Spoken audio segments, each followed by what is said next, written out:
that happens. So now we are there on Facebook, Twitter, and YouTube. We appreciate you coming on and joining us. A lot to get to here on the show. Ben, we'll hear from Chris Carlin, ESPN radio host and of Carlin and Canty, which you can hear after we're done here on Three and Out. Also, we'll chat with Rich Stiles, host of the Back Nine Boys Golf Show. Look back at last weekend's PGA Championship, and also if you missed it earlier on Second Down. We'll have Christian's conversation with Georgia Southern head coach Clay Helton. Certainly been maybe not a more interesting fall than what we'll see in Statesboro, simply because you are transferring away from, now, while not like the Paul Johnson triple option, you're still transferring away from a option-based offense to something a little bit different. So he'll be certainly one to watch, and we'll have that for you coming up in the final hour. But Ben, look, you can't go any farther in the show than to take a few moments to talk about what happened yesterday, because obviously it's been on everybody's thoughts, everybody's mind, everybody's prayers, what happened there in Uvalde, Texas yesterday, where you had a gunman killed his grandmother apparently, and then go into an elementary school and needlessly, senselessly, murdering young children. And I think that hits home for a lot of people. I think for me and you, Ben, I won't speak for you, but I know it's true. We both have children who are in that age range. Matter of fact, my youngest son is in that same exact age range. So that obviously hits home with what's happened. And you look back and it's needless, it's senseless, and you wonder what's being done. And I know people say, well, how do you predict these things? I don't know. I don't know how you know when it might be the day for whoever to go and do heinous acts. I don't know how you predict that. I do know that you can protect people, right? I mean, and we go to school, we take precautionary measures everywhere, right? Can't bring toothpaste on an airplane, right? You can't have mouthwash on an airplane. You got to go through the metal detectors and get at least a semblance of a pat down if you want to go watch the Falcons or Jags play. If you want to walk into the swamp, if you want to go watch the Dogs play, you got to pass a somewhat. We're going to look in your bag. You want to go to Disney World, we're going to make you go through metal detectors. We're going to look in your bag. We're going to make sure that you are not there to cause a problem. But we haven't been able to do that for the youngest among us, and I think that is a part of the problem, where, again, school should be a safe place. I guess in the day and age we live, unfortunately, there may not be a whole lot of safe place, but school should be one of those for our children. I think at the end of the day, that is the biggest sticking point, is we take precautionary measures, sometimes measures that we feel are ridiculous. Like I said, we can't take toothpaste on an airplane and things in the name of safety, but we won't do some small things to ensure that a guy who is not even supposed to be there can walk in and do unspeakable things. And I think that is it's sad. It's, it's one that as a parent you think about. And I just think as a whole, it's hard to predict these things, Ben, but you have to look at it and say, what is the safest possible environment we can put our children in? Because as parents, you entrust other people. And that is a thing that I think goes by the wayside, is when you know this, but you put your children in any situation, you entrust other people to look out for them and their best interests. And I just feel like, hey, we've got to do a better job of making sure that, school of all places is the safest possible place outside of your own home, I would think, that your children can be. Yeah, Kevin, I mean, I think you make a lot of great points when you talk about the fact that we act as if this isn't our most prized possession. I mean, I don't care what we possess in this life. It's not going to be bigger than our offspring. It's not going to be bigger than our children. And I use the word our. It is ours. And the thing is, we can't let what happened yesterday first. And I was like, hearts and prayers and condolences go out. Somebody, 20-something family members yesterday hugged either their wife or their child the last time. And obviously, like you mentioned, Kevin, we pick things when it comes to our children way different than we do anything else. From daycare to schools, people go, hey, man, why do more people do? Hey, when it comes to schooling, man, it's like it's bigger than just, you pick it for two things: the education and the environment. And sometimes the environment quicker than the actual education they're gonna get. But nobody should have to go through what these families have gone through, especially yesterday. I know Matthew McConaughey is actually from there, and he was talking about it. Look, I get it. When you talk about certain things, Kevin, I believe we as people, we need to look past politics, we need to look past ideology, we need to look past all these nonsensical things, because a lot of times when we're saying that, we're not one of those parents. Those parents yesterday, you can't even imagine it. And we live in a society now to where, yes, we have certain things, like you mentioned, Kevin, you're not going to certain sporting events without going through the ringer. If you've gotten on a plane lately, you can't have enough, precautionary things. So what is the solution? It can't be what we've been doing. Like, it cannot be what has been. And like you said, Kevin, because we don't know, we have to plan as if it's going to happen every day.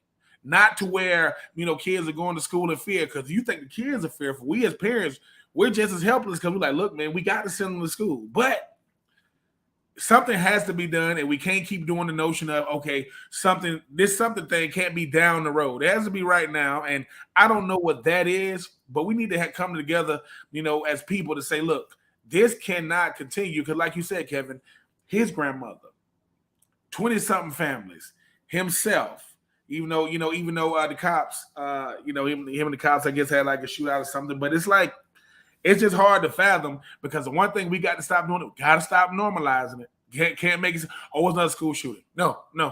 It should be, there aren't any more school shootings ever again. And I know that is extremely hard to do. But last time I checked, we have the means to do it. We're going to have to get the bodies to do it.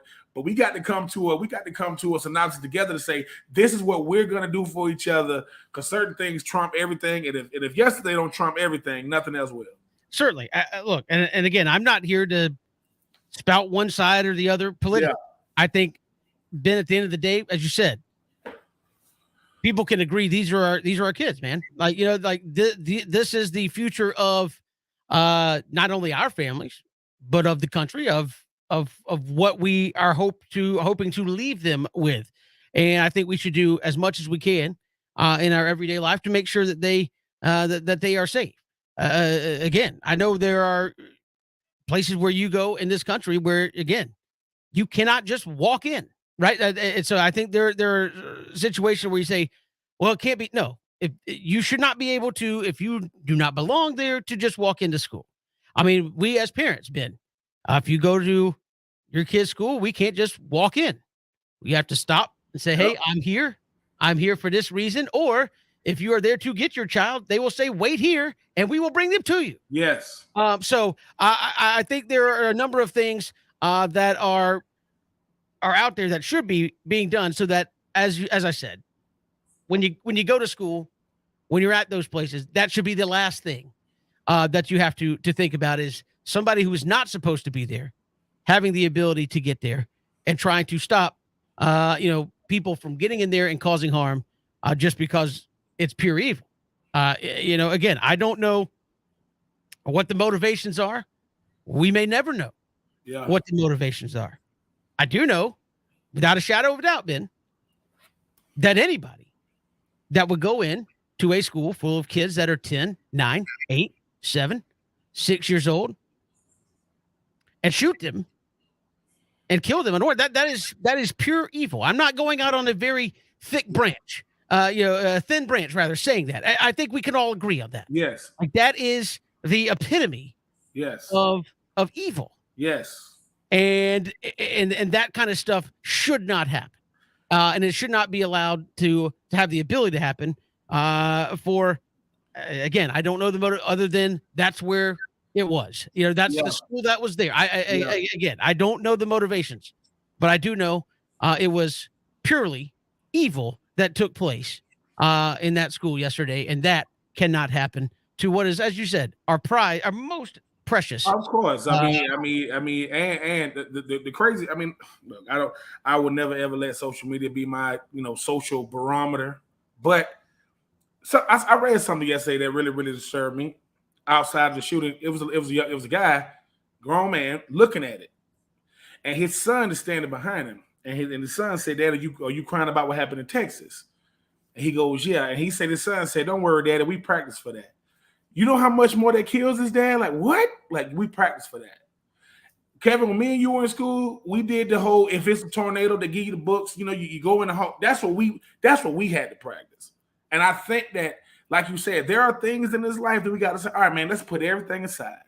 What is the best possible opportunity for our children to not only get on the bus, go to that school, but come home? Because I guess the young man was trying to give his daddy, daddy, don't worry, we practice this. No, son, like. So I agree with you, Kevin. Like you said, it is pure evil. I don't care what no one says. That is pure evil. And I just think that we got to make a decision when he said, when it comes to schools, all bets are off. Like we all have one, it's almost like, not to compare it to it, but when you play sports, we got one main goal. When it comes to these kids, I get it. We have to protect them. And whoever comes up with the best way, it should be across the board, because I can't stomach what happened yesterday anymore, man. I can't keep looking at these things acting as if, because Kevin, I don't know about you, the first thing you think of your own kids. They're in school while this is happening. And I think one dude was getting an interview yesterday when he said, well, I haven't spoken to my kid yet. Quote, I don't know if my kid's one of the ones. Come on, man. We got to do better than that. Well said, Ben. We've got more to get to here on the show. We will dive into the sports aspect of it, but did want to acknowledge and share our thoughts and prayers and concerns and hope for a better day when it comes to things like that happening in this country. We've got more to come. Thanks for being with us here. It's 3 and Out on the Southern Pigskin Radio Network.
Good to have you back here on 3 and Out. Kevin Thomas, Ben Troop, thanks for making us a part of your day. We'll hear from Chris Carlin, host of Carlin and Canty on ESPN Radio. We'll talk some college football with him. Also, Rich Stiles, host of the Back Nine Boys Golf Show, will join us, and we'll hear from Clay Helton, who talked with our own Christian Gokel, coming up in the final hour of the program. In case you missed that, we'll have that conversation. He's going to be one of the, then I think, more intriguing guys to follow in the upcoming college football season because of that transition they're making there at Georgia Southern and kind of maybe the potential direction of that program.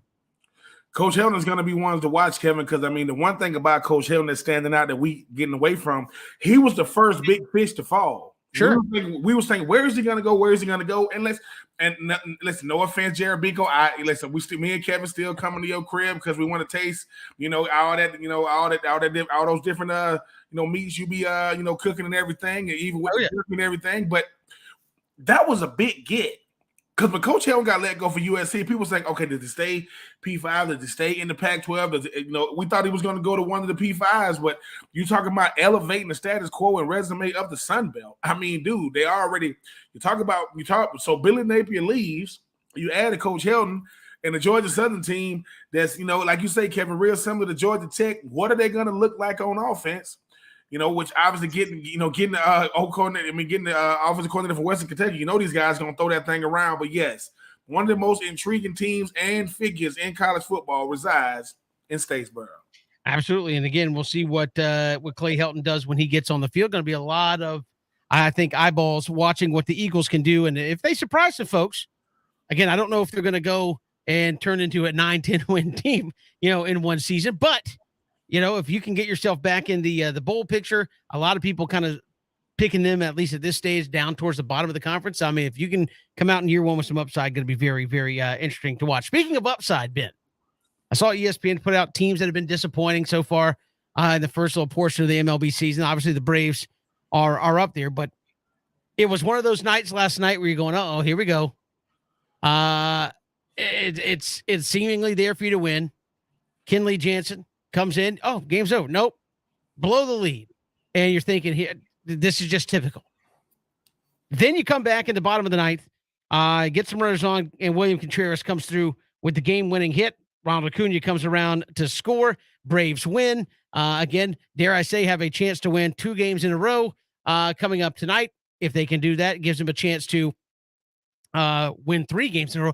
The horrors, if that happens. But Ben, we've asked this a couple of times. I almost feel ridiculous for even asking this question because we've said it already, 2 or 3 times. Is this a potential spark moment to kind of get them going where you played pretty well, you blew it, and you're thinking, here you go, and then came back? Because that's the 9th inning magic we've seen from the Braves in the past offensively, where you get some things that happen, they go your way, and all of a sudden you've turned it around and win the baseball game. Is that a spark, or at this point, is it just like, we'll wait and see? I think it is a spark, Kevin, because the thing about this, right? It's much easier. 2 things. It's much easier to come on the radio to talk about the Braves after a win, just like it's much easier to come back to work after a win. Because, Kevin, something you mentioned, they blew the lead, but they still won the game. Now, it's a lot of ebbs and flows in the game. And the thing about baseball that I find to be intriguing, Kevin, and you won me over with the hardest outs is the last 6, man. I don't know what it is. It's like, dude, okay, been playing well. Here comes that 8th. Here comes that dreaded top of the 8th or bottom of the 8th or what may have you. The Braves won it. And if you are the Braves, you're saying, all right, man, because we're figuring out our identity every single game. Sure. And the Braves have proven this year, which is scary. You look, Kevin, I look up, I see, all right, 4-0. Oh, we're going to win this one. Then I'll be like, 4-1, 4-2, 4-3. And then but I think the thing with the Braves are realizing is, look, man, we're still trying to figure it out in all 3 phases. Starting pitching. Obviously, you talk about the lineup, and you talk about the bullpen. I think that winning series, we go back and say, okay, this is what the good stuff. But if you losing them, you saying it's more blame to go around. But Kevin, they won the game, and unfortunately for us, Kevin, we've been here with this Braves team. Now they're starting again to do that whole the most exciting team in the 9th inning will be the Braves. But hopefully they're coming out on the winning end because wins Hey man, you don't. At the end of the day, I don't care how we do it. We just need to do it. We love to do it without extra innings, which they did. But Contreras came up big. They get the win, and now hopefully they can go back to back, with a big win tonight. Yeah, and again, it's one of those things, and the Braves are the only team in the majors to not lose 3 games in a row and not win 3 games in a row. Ironically, you say, who are the teams that have done anything close? The Braves are the only team that have yet to win 3 games in a row, I believe, in all of the majors, and they're the only team that hasn't lost 3 in a row. To me, not losing 3 in a row is probably the most impressive thing about all of that, because it's very hard to do. The Mets are 1. I think the Padres are 1. And the Braves. None of those 3 teams have lost 3 games in a row, which means you don't have prolonged streaks where you're just playing bad baseball. However, the Braves have also not put together more than 2 days of good baseball. So that's where you kind of get canceled out. But that's one of those weird quirks that I think, Ben, as we mentioned yesterday on the show, the longer it goes on, like, I don't care about I'm talking about when you get the negative stuff. Like, hey, you haven't won more than 2 games in a row. The longer that kind of stuff goes on, I think the more you press, like, okay, we got 2. Can we get 3 and get everybody off our back about this? Because again, it's one of those things that's kind of cute and silly early in the season. Then you get to May, you're like, all right, it's kind of annoying. Now you're here at the end of May, and you're like, dude, have we really not won 3 games in a row yet? Like we have not put together what people would consider a winning streak at this point. You're better. We're talking about you're better than that. And so I think that's one of those, the longer it goes on with, hey, we haven't won 3 in a row. We haven't lost 3 in a row, but we haven't won 3 days in a row. Like, do you start to press even in that? It's like, hey, we have not been able to put together a winning streak. Or do you look at it and say, we're better than this and it's going to happen? I hope they take the latter approach where they say, look, we are a better baseball team than what we've showed. The wins are going to come. I think especially in this stretch. The Phillies, record-wise, are probably the best team they're going to play for the next month. Mm-hmm. No question. This is the best team you're going to play. And the Phillies have a similar record to the Braves. They're both under 500. But this is the best team you're going to play for a month. If you could take 3 out of 4 in this series, it stands to reason you could turn a corner and play some good baseball against some bad baseball teams upcoming. I mean, you hope so, right, Kevin? You hope so. But this is the thing about the Braves, too. If you are a Braves fan, if you cover the Braves, watch the Braves, didn't the Braves go win-loss for a long time last year? That win one, lose one, win one, lose one. I don't know why every season has a theme with this Braves. Because they've won the NL East the last 4 years. But Kevin, you know that like I know. It wasn't pretty now. It's not like it was a lot of ugly times. But the Braves, I think the Braves know this. We're gonna figure it out. Like, even with the newcomers, we're gonna figure it out. We're gonna listen. Basically, the Mets driving down the street and they keep looking behind them, and the Braves are getting smaller. But the Braves go, as long as they can see us in their rear view, we got to strike a chance. Now, if they go over that hill and we can't see them, that's a little bit different. But I do think, Kevin, the thing about this Braves team is they have earned the national benefit of the doubt. People outside the organization just think, hey man, they just not playing well. How many teams are underwhelming, and that's the Mets. Come on, man. I'd rather the Mets, which I am not rooting for the Mets by no means, but I'd rather the Mets peak right now, Kevin, because you don't want to peak early in baseball. You don't want to look good before the All-Star break and fall off a cliff. For those of you who don't know what I mean, when the Nats won the World Series before the All-Star break, they had the same record as Detroit. They had the same Detroit. Yes, that Detroit. Yeah. Who were the worst in baseball, I believe. Yeah, exactly. So I do know that because the Braves have really essentially been through it all. This is the first time. This is the encore. When you talk about it, it is obviously it's very, very hard to repeat in sports, no matter what level it is. But the Braves are finding a way. And like I say, Kevin, if they could just scratch and claw, because when June come, that's when people start saying, "Hey, man, that cushion is getting smaller as the day goes on, and hopefully, I want BJ Bennett to, be rocking with the squad back there." Because Kevin, what it really is, we don't got that pessimism coming from BJ right now, saying, "Oh my God, they're doing it." Is that what we're missing on the show? Is the sky? Yeah, because this is what happens. You'll bring it. You'll open up the show. And then BJ will cut you off. Well, they lost last night. And you go, okay, BJ, we were like, think about this. I mean, is there a longer season than watching every scrutinizing 160 Sure. games? I can't do that. But at the end of the day, there's only one defending World Series champ. That's Right? right. Mets fans, eat your heart out. Y'all are not winning it. I don't. I feel firm in saying that, but I worry about what I can control, which is just watching the Braves and doing my best to after the eighth inning, Kevin say, just get the 3 outs. Yeah. Let's go home. But they did get the win. It's much easier to go back to the drawing board after them done. Over 162 days, you're bound to stink once or twice. I mean, And listen, and that is words of wisdom. That is words of wisdom for our Kevin. 160 days, you're bound to stink at least once or twice. no, I think that's words of wisdom for everybody. I don't care if you're an architect or you work at a bank or pest control, whatever. Over the course of the year, you're bound to probably stink at your job once or twice, at least. I mean, nobody has the A game every single day. That's all I'll say about that. I probably just made a lot of people mad, but Hold on. And Kevin, if you made them mad, it's because you're telling the truth. We need to stop this. We need to stop. There are no participation trophies. Just showing up is not it. You gotta. Hey man, I showed up to work on time. Well, did you work? Wait, I gotta work too. Yeah, you're just like, you work. You take. Listen, if a lunch break is an hour, yeah, it's an hour, not an hour and a half. We gotta do our part, man. That's all I'm saying. We got more to come here on the show. We'll hear from Chris Carlin, ESPN Radio, host of Carlin and Canty, which you can hear weekdays following us here on 3 and Out. So we'll talk some college football with him. He's also the voice of Rutgers, so he's got some insight into college football. We'll get his thoughts on the NIL, the changing landscape as it could be in college football as well. So we'll hear from Chris Carlin when we come back. It's 3 and Out on the Southern Pigskin Radio Network.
Here on the Southern Pigskin Radio Network. Kevin Thomas here with you. And again, as we count down to college football, the excitement continues to build. Obviously, we're just a couple of months away from all the media kickoffs and the brave new world that we find ourselves in here in college athletics. And joining us here on the program, you'll hear him afternoons with Chris Canty, the host of the Carlin and Canty Show. Chris Carlin joins us here on 3 and Out. Chris, welcome to the show. How are you? I'm great, Kevin. How you doing? We're doing fantastic. And I know in addition to that, folks may not know you also the voice of Rutgers. And it seems in the last, year and a half, 2 years, we have really fast-tracked a lot of things in college football from should they be paid, should they be compensated, to NIL, to collectives set up around college athletics. From your standpoint, as someone who's around it in the Northeast, obviously here in the South, things get ramped up to 10 when it comes to college football. How do you see this affecting the landscape of college football as we move forward? Well, I think in some ways it levels the playing field, and in some ways it actually creates more distance, right? I think it's good, first of all, that student athletes have this opportunity to make some money, considering what the structure has been for so long. And I think that's a great thing. What you don't love is that there are now so many cooks in the kitchen in terms of trying to get these NIL deals done with, coaches, and now down to boosters and what kind of collectives they can put together and all that. Listen, I want to see the best competition possible on the field. And if that means that players are finally going to get what they're due, that's great. I just hate to see situations like we saw in Pittsburgh where, Jordan Addison, the wide receiver at Pitt, the Biletnikoff Award winner, is the best receiver in the country, ends up at USC because he's got a deal where he's got, $2 million potentially in NIL deals and maybe a house involved. But I also think it's smart to look at it from his standpoint of, hey, I just lost Kenny Pickett. I need to make sure when I'm trying to get drafted, I have the best numbers possible. So it ends up beneficial for him. I just wonder in the long term if this is going to end up being the perfect system for that, as much as I feel like players should get paid. Oh, no, you're right. I think, as you said, I've mentioned several times here, it started out as, hey, players, first it was, hey, we just want some dollars to be able to do some of the things that every college player does, to, hey, we deserve a shot, to all of a sudden it is, hey, there's a deal being set up before you even go over here that I think drives a lot of fans crazy. It's not that they don't care, that they care that college athletes are getting paid. I think if it becomes a bidding situation, I would think certain schools will look at it and say, how are we ever going to compete if you're a Duke or a Wake Forest when a larger college, potentially in a major market, comes a calling with a sweeter deal? Well, that's exactly what Nick Saban was doing last week, was calling on his boosters to step up and do the job, but also, lawmakers in Alabama to try to level the playing field there, because, right now players from Alabama cannot accept money in an NIL deal from any booster of the university. So, there are different rules all over the place, and I think you're going to hear a lot of people complain about the system as is, which that's tough to take for me, especially from Nick Saban. If you want to complain about your lot in life, that's fine, but understand that you've had a massive advantage for a long, long time. Oh, absolutely right. And that was one of the things I did want to ask. Obviously, you're there broadcasting with a school like Rutgers, and in just this age of college football, how does Rutgers compete? Should that be the mindset? Hey, we're going to compete to win a Big Ten championship. Is that a realistic thing? Is that something they should strive for? Is it, hey, if we have a window, we got to take advantage of it, and more often than not, we're going to be chasing the Michigans, the Ohio States of the world? Well, I think in a couple of years, it's something that's realistic. They have continued to improve under Greg Schiano, and with the system the way it is now, they're obviously going to have to do more. It's going to be an even bigger challenge. They've had boosters who have formed collectives as well. But the one thing I would say is I've watched Greg Schiano do it at Rutgers before, his first time around. when everybody thought it was not possible to do in terms of building a program that could compete for conference championships. So I'm not going to sell him short, but there's no question that the mountain is taller this time when you're talking about dealing with Ohio States and Michigan. Chris Carlin joining us here on 3 and Out. And Chris, you look at just college football. Obviously, we view it somewhat differently depending on what region of the country you're from. But at the health of the game, where do you feel it's at? Obviously, athletes are in a brave new world here where they're getting compensated for their abilities. The average college football fan, depending on what region of the country you're in, where do you think the country at large views kind of college football, where we're trying to be sold on teams have a chance versus, hey, Alabama, Georgia, Ohio State, Clemson, the same 7 or 8 teams seem to be showing up more often than not in that discussion? Listen, I think it's great that you saw Cincinnati this year do what they did. And I think that's incredibly important.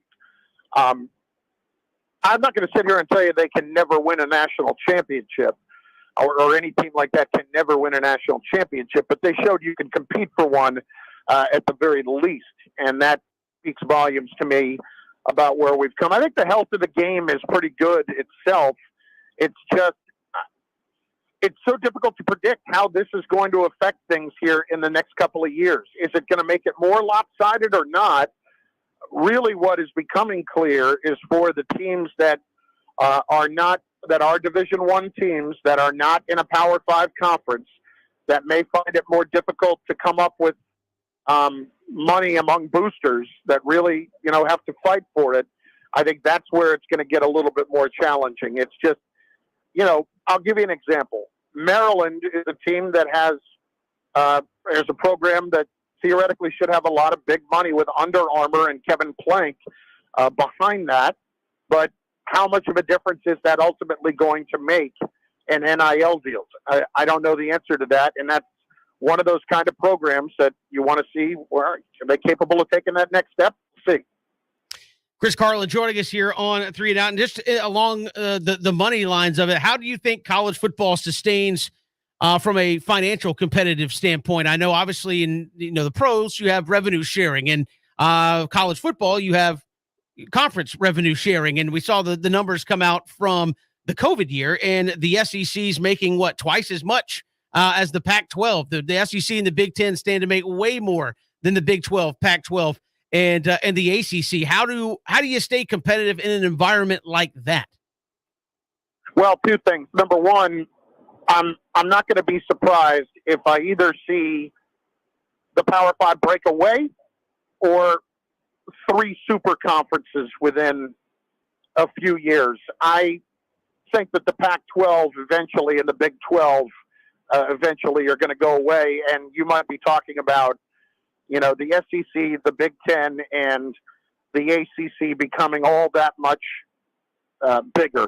I could see a scenario where you have teams in the Pac-12 that the Big 10 is going to salivate over, like Cal and Stanford, the kind of programs they are, USC, UCLA. Like, I can see that. I think geographically it's out the window. But I would not be surprised to see it break away from the NCAA, the Power 5 schools as they are right now, or certainly the 3 big power conferences, and see them break away. I would be shocked if we don't have that kind of a dramatic change within 5 to 10 years. Oh, definitely see that coming. And has there ever been a more toothless governing body than the NCAA right now? I think when it comes to football, I don't really know how they can claim to have any power right now when all the conferences, as the whole thing is structured, really have all of the power. So, it's the NCAA in so many ways has really just not acquitted themselves very well of running collegiate sports. And I think in some ways you're going to see that really, I think in the next couple of years, you're going to see that really come back and bite them. Absolutely. Chris Carlin joining us here on 3 and Out. You can hear me as co-host of Carlin and Canty. Tell us about the show. Obviously, I know folks have heard you in the Mike and Mike time slot and others, but obviously you and Chris Canty are going to settle in there and do your thing. Tell us a little bit about the show. Chris and I are two guys that have known Chris for a while, and I think we have some different sensibilities. He obviously having a tremendous career with the Giants, the Cowboys, and the Ravens, and me not having a tremendous career with any of those three teams. If Chris can put up with my idiocy, which so far it appears that he can, I think we're going to have a lot of fun. And, he's so smart and so insightful. I think fans are going to really get a chance to enjoy a show where we don't take ourselves too seriously, but at the same time, in the big stories of the day, we're going to give you a little bit different of a perspective than you're going to get somewhere else. More than anything, it's just going to be fun because we're not splitting the atom here. Certainly not. We're talking about sports, having a great time. Chris Carlin, our guest. Chris, really appreciate the time. Thanks so much. Hey, Kevin, thanks for having me, man. We appreciate it. Chris Carlin joining us here. You can catch him on Carlin and Canty in the evenings right here after 3 and Out. We've got more to come here. It's 3 and Out on the Southern Pigskin Radio Network.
Welcome back to Three and Out here on the Southern Pigskin Radio Network. Kevin Thomas, Ben Troop, glad you're making us a part of your day. We'll hear from Rich Stiles, host of the Back Nine Boys Golf Show, coming up next hour. Also from Clay Helton, and we'll also weigh in on old Lane Kiffin. He's got thoughts, and he always is going to weigh in. But Ben, we're talking with Chris Carlin. Your thoughts there, especially about what he said at the end, where he said, "Look, next couple of years, don't be surprised. It's because of the finances, you don't see the Power Five potentially become the Power Three." And you just see a conglomeration of, I guess, I don't know if you want to call them mega conferences or super conferences at that point, but you could see he kind of left the ACC in there to, I guess, absorb some, but a dissolution of a Power Five basically to a Super Three. I can see it happening, Kevin, because look at the reflection of the college football playoff. I mean, the farthest, it doesn't have any representation for one whole side of the country, and that's not simply going to change anytime soon. With the best shot the Pac-12 will have is what? Maybe a Oregon, maybe a Utah, because if the top teams, that'd be in USC, hasn't been relevant long enough to even make a jump at the college football playoff, Kevin, the money is going to be too hard to resist. The SEC said we're going to go ahead and get Texas and Oklahoma. So we got the two flagship universities in these two states. The Big 12 goes, dude, what else we got? You don't. I mean, you have no leg to stand on because your two cash cows literally, and if I'm not mistaken, Texas had the Longhorn network. So I can see that happening, Kevin. And the thing, so what's going to happen now is how fast can we start making sure we get in the good graces of a Big 10 or an ACC? Because if Kevin, just like I know, why they have college football on the West Coast, it is dominated in the East Coast, and unfortunately, that might be coming. If they mad now, they really gonna get mad here in about a couple of years or so. Ben just slammed the entire West Coast. You don't play football. No, Kevin, quick, show you what I mean. Real football's played on Kevin, show you what I mean. If you go to a Georgia game, you think you'll find parking if the game has already started? No. I was in Palo Alto when Andrew Luck was at Stanford. When he's at Stanford, I'm driving around. It was parking everywhere. I mean, I said, "Is it again?" It's different. I'm just saying. Love the West Coast teams. I know I'm gonna have West Coast fans coming at me. I'm not saying I love football like that, but Kevin, just like I know, this train is gonna slow down for you to get on because when it take off, that fare is gonna be a little bit more steep once it take off. Oh, I mean, the best thing that has been said in all of this is a billion, and I say that with a B, $1 billion game of musical chairs. And the worst thing that can happen is the music stops and you got nowhere to sit down. Right? I mean, that's what this is turning into. And Kevin, at the end of the day, the players don't care as long as they playing big time football. They really don't care like that. Let's just call it what the fans care way more than the players do. Oh, 100%. I've always said that. I said, I've had experiences, and you have, obviously, being a former college player, that you go after a big game or something like that, and the fans take it way harder than the young men who played. I'll never forget. I had an opportunity to go watch Tennessee, Georgia, up in Knoxville, see what Rocky Top was all about, and see if I got time to tell the story in 1 minute. And Georgia wins the game. It was kind of back and forth. I'm trying to think. It was it Casey? Not Casey Clausen. Rick Clausen was Tennessee's quarterback, and I can't remember. It might have been Joe Cox or somebody. I'm trying to think for Georgia. Anyway, Georgia wins the game. And big win. It was a 3:30 game of the day, and I'm like, man, people are upset. Georgia won the game. We go down after the game down by the players' tunnel where the players come out after the game.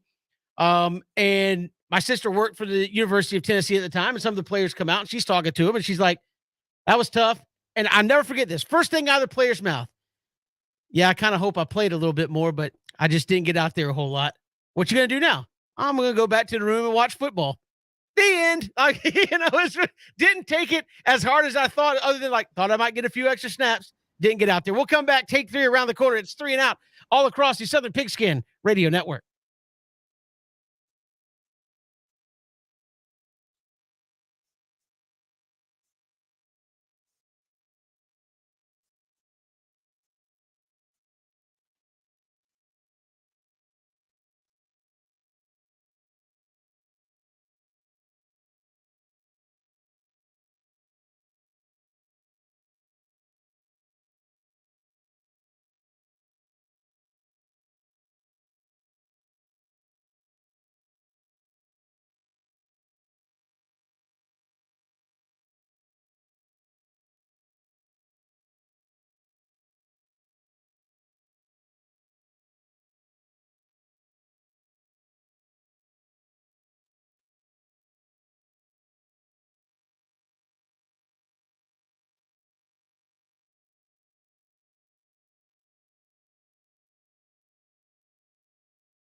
Good to have you back here, 3 and Out on this Wednesday. Kevin Thomas, Ben Troop, hour 2. We'll hear from Rich Stiles, host of the Back Nine Boys Golf Show. Coming up in just a little bit, we'll look at the Falcons and their OTAs. Big offseason for a number of Atlanta Falcons. We'll get to that coming up in just a little bit as well. We'll hear from Clay Helton. If you missed that with our own Christian Gokel, he had a chance to speak with the head football coach of the Georgia Southern Eagles. We'll get to that conversation in the final hour. And also Lane Kiffin weighing in on some potential downfalls and pluses of the NIL and what we could see in college football this season. So we'll get to that coming up in the final hour of the program. But first, let's take 3 here on 3 and Out. All right, Ben, take 1. Which ACC team has the biggest upside in 2022? Not who's going to win it, but a team that you look at it and say, if things go right, they're really going to overachieve here in 2022. I think 2021, we would have said Pitt, right? Then look at how it turned out, won the ACC. Kevin, I'm going to go with a team that played Pitt in the ACC Championship. I think it's going to be Wake Forest again. I mean, Sam Hartman is back. I think 4,200 yards passing. I think they got like 9 offensive starters returning. The problem with I think they went at 11-3. The problem with Wake is that defense was bad. Like, it was really bad. Ranked like 91st in the nation. So think about this. You got 9 offensive starters, none bigger than your quarterback, 4,200 yards, 39 touchdowns to Sam Hartman. If you can shore up that defense, because Kevin, as bad as Clemson played all year, they played really, really good against Wake. Really, really good. NC State played well against them. North Carolina played well against them. And that's their 3 losses right there. So if Wake can have a similar performance last year of Sam Hartman, and they can get that defense shored up, dare I say, Wake gonna find themselves back in Bank of America Stadium in Charlotte against whomever coming from the other side. But give me them Demon Deeks. Yeah, it could be Miami. I'm gonna say, and then maybe I could say this every year, and everybody's gonna laugh that follows this show because of what I'm about to say. It could be NC State. I know I got my love for Dave Dorn. Yeah. And again, people misconstrue that. I love Dave Dorn. He's just not, to me, the most excitable guy that's out there. But I think it could be NC State, right? I mean, You have a good offensive line. You lost Aquanu to the NFL draft, but you got a good nucleus returning. Defensively, you've been solid for a number of years. If you can get over that Clemson hump, I think NC State is kind of in the – we haven't made a verb for it yet, Ben, so I'll say in the Clemsoning mode where they'll play pretty well and they just lose a game or two and you're like, how'd that happen? If they can get over that hump, I will go with NC State as the most upside in 2022. What about the SEC, Ben? This is take 2. Which SEC team has the most upside in 2022? Kevin. For me, it better be Texas A&M. It better be, because think about this. Okay, you coming off a big win last year against Alabama, still haven't won that. But I think if you think about this, when you think about the Texas A&M team, they're gonna have to go out there and show and prove. Kevin, perception is reality, right? So, number 1 recruiting class in 2022. I don't know how many of those guys gonna play. Replacing a lot on offense. Guess what? Don't matter. Texas A&M is going to have to go out there and show, because LSU has shown it. Arkansas has shown it. Ole Miss has looked good. Texas A&M, but not Arkansas, Ole Miss, LSU are not number 1 in recruiting. They're not talking trash to Nick Saban. They're not calling Nick Saban God and all this. For me, it better be them boys from College Station, man, showing a lot of improvement, a lot of upside come 2022. Ben, I'm going to say Tennessee. Yeah. I think they're a team that has a lot of new faces over the last couple of years. And I think the biggest thing they have going for them is belief. Belief they think they can win. I don't know if they think, hey, toe-to-toe Georgia, Alabama just yet. But there is a belief that they can win. You go back and look at it, I think maybe it's unfounded. They beat some teams that probably weren't very good. They beat a lot of teams. You go back and look at their wins last year. They beat a lot of teams that were not bowl eligible. They beat a lot of teams that were right around 500, but that to me is irrelevant.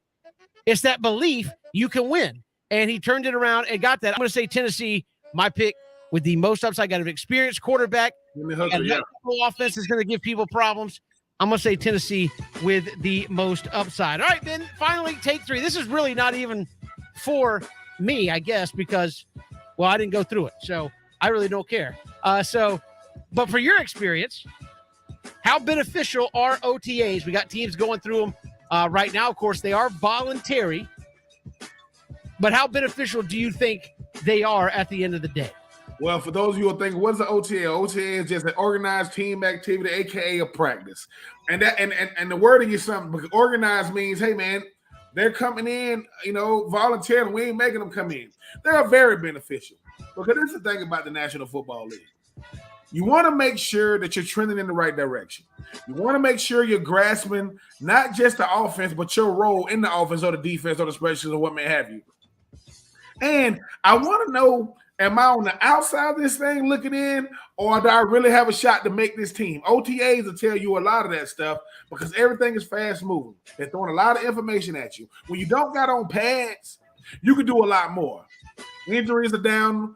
Guys can go out there and really get a lot of work in, but your organized team activities, they're very, very beneficial because, Kevin, like I said, the great Keith Bullock, I'm always giving these players, Hugh Douglas is, missing, money and memories. The great Keith Bullock said every day in football is an audition. You want to make sure that those coaches are putting you in the show. And the thing is, if you think doubt creeps in before the draft, all these draft picks, all that stuff all that red ink, that they ain't let you see that part of your folder. Everything is all hunky-dory now because you own the team. But now we're paying you to do this. You got to pick up what we're putting down. You got to be able to translate this information off the field to on the field, from the practice. I mean, from the film room to the practice field. And unfortunately for a lot of these players, they got the talent. They can't pick up the terminology. And I know people like, what do you mean? Some of this stuff, forget hard to learn. Some of it is hard to say.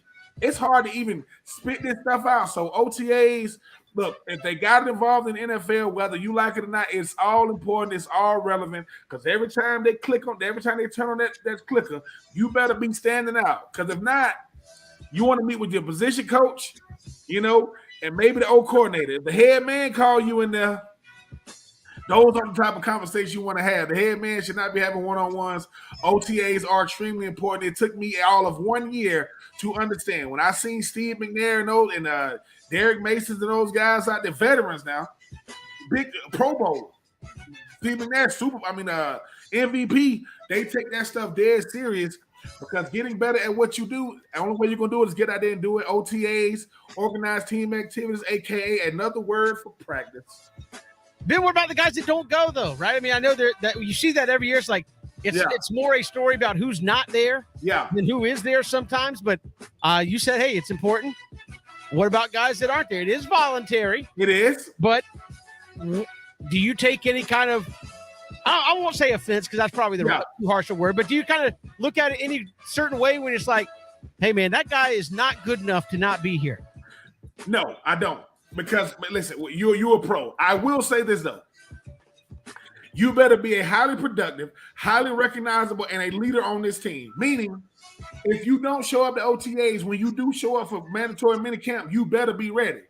And I think the thing is, though, Kevin, the guys who don't show up, they're big names. It's not like, it's going to be a Kyler Murray. It's going to be guys like that. It's not going to be, Kyler Smith, who just got drafted. Show me how many first and second year guys don't show up to OTAs. Let fear be your guide. Just because you don't have to show up, in the word Jonathan Vilma, it's mandatory, not mandatory.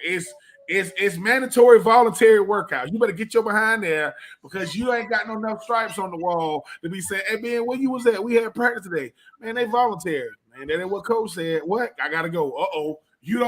I don't want to be in lingo. At this thing, you're a football player. What else are you doing? Like, hey man, they practice today. No, that's them. All right. I mean, if I play football for a living, I need to be out there running around. So I'd rather be answering questions about the guy who was not there than to be the reason why I didn't have people answering questions why I am not there. I wasn't that type of player, Kevin. I'm there. I'm talking trash, but I had my behind up in that facility running around. That's Take 3. We do it each and every day here at this time. We've got so much to get to. We'll talk more about OTAs because the Falcons are there. And Ben, as you said, it's a big thing for a couple of guys on this Falcons team. As you said, you want to be on the inside, not on the outside. There's a couple of guys that might be coming in to this thing going, this could be it if I don't get it turned around going into year 2, year 3. We'll talk about that when we come back as the Falcons. They're enjoying OTAs. How about that? We'll come back. It's 3 and Out on the Southern Pigskin Radio Network. Hit us up on Twitter at Pigskin Radio. We are streaming live on Facebook, Twitter, and YouTube. Go to our YouTube channel at ESPN Coastal there on YouTube. We'd love to have you follow along there as well. It's 3 and Out. We're coming right back on this Wednesday afternoon.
Good to have you back here on 3 and Out. Kevin Thomas, Ben Troop, thanks for making us a part of your day. We'll hear from Rich Stiles coming up in just a little bit. We'll talk some golf with him. But Ben, OTA is going on, as well. We mentioned the Atlanta Falcons in the middle of those. And this offseason is big for a number of guys. We've talked about, hey, the Falcons need more here. We talked about Deion Jones maybe on his way out of the Atlanta Falcons, which means another opportunity for somebody else.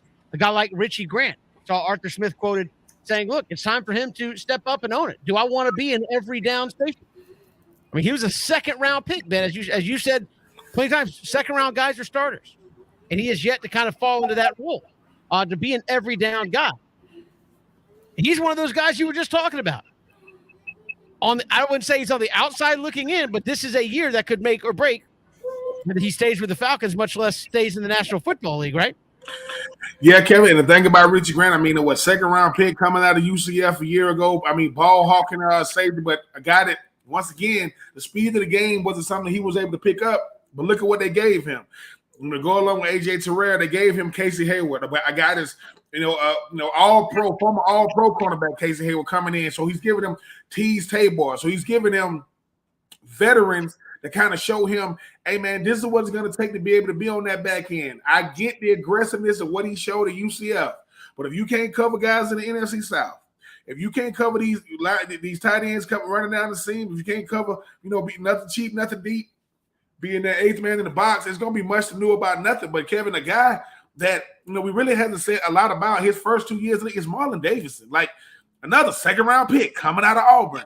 People was like, oh, man, you're getting some beef, kind of like a much bigger than Grady Jarrett, but the production hasn't been to know he's coming off an injury. 1 sack in 2 years, that's not going to work. Taquan Graham, another guy at the defensive tackle position. And the reason why I be saying more interior, until Lorenzo Carter and company prove that they can go out there and get continuous pressure, it's going to have to come from the inside. You mentioned Deion Jones. Who's going to replace him? Rashad Evans that came over, the linebacker that came over from Tennessee. And I will say a lot of times it's easy to go to the second-year guys, third-year guys. Some of these veterans can Cordell Patterson show, because the guy to me got to step up the most. And I know people going to think I'm crazy. It's Kyle Pitts. Kyle Pitts had one of the greatest seasons you ever seen as a tight end. He had one touchdown. And Kevin, that's that perception thing I'm talking about. These fantasy football owners, they got you fooled. Yes, he's lighting it up for them, but the scoreboard still says 0. So Kyle Pitts got to light it up again because you got a very, very inexperienced receiving core. And Alden Tate. You talk about a guy like Cordell Patterson, who, I mean, he was Mr. Everything. And Kevin, I looked at the depth chart. That guy Cordell Patterson listed at the starting running back position. Somebody gonna have to step up in that running back room, because Cordell, I love him. But Cordell went out there and tested free agency and realized, hey, man, we're going to pay you as a receiver. You ain't going to pay me for everything?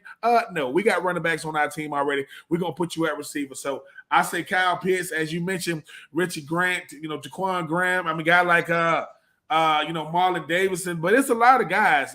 It's much better if they do it as a collective effort, Kevin. But Richie Grant, I will say, whenever the head coach is calling you out in OTAs, sir, you are on his radar. No, he did not draft you, but you're gonna have to pay some dividends for him. Well, again, I think for guys like that, you mentioned Marlon Davidson. That's why I bring those guys up specifically, because you're at that point where the team's looking, and you know how this goes. The team's looking at you saying, look, we get you need some development. You need some development. You need some development. We're going into year 2 for Marlon Davidson, year 3. You've had injuries for Marlon Davidson.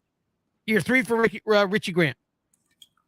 At what point does the team go, listen, we're trying here. You are giving us a lot to work with. The production's not coming up. I mean, I'm not saying that, obviously Kyle Pitts, you threw him in there. He's not in danger of getting cut.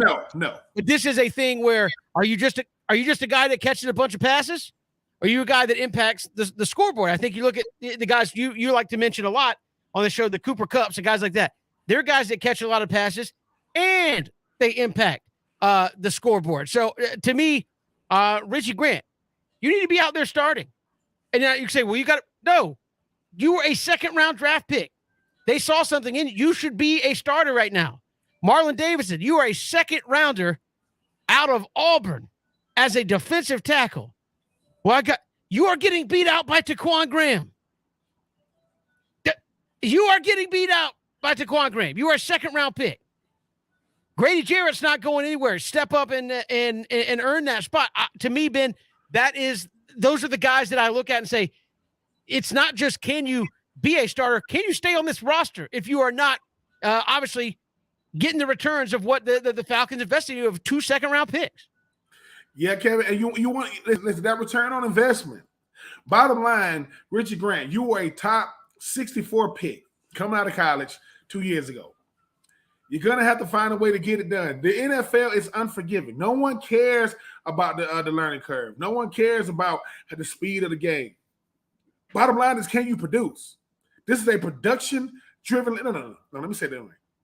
Any high-paying occupation is a production-driven is production-driven. So if you're not producing, as you mentioned, Kevin, this is what they do in the NFL. They'll say, all right, Richie, do you want us to show your tape for everybody to see on the team, or do you want us to just go to the meeting to the defensive back meeting room? Because if you are a second-round pick and you are not producing for us, that's why you lose. If the draft picks don't pan out, that's why you lose. So right now, Marlon Davidson haven't got a lot.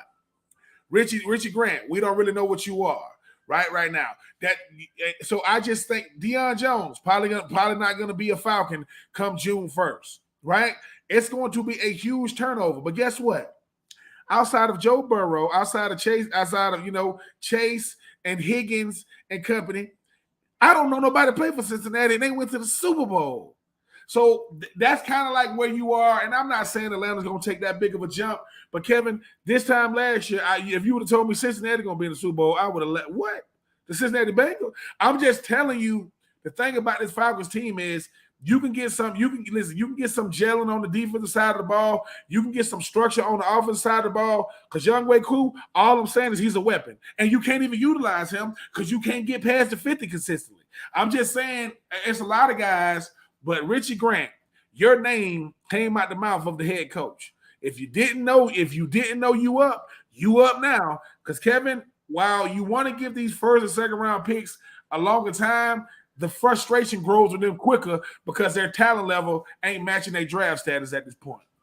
And again, I know people say, well, who cares if they're drafted in the second or third talent? But I do think there's something to that. The amount of capital they invested in you to take you has got to show up. Obviously, OTAs, you're not going hard at it, but this is a guy that you need to become a playmaker.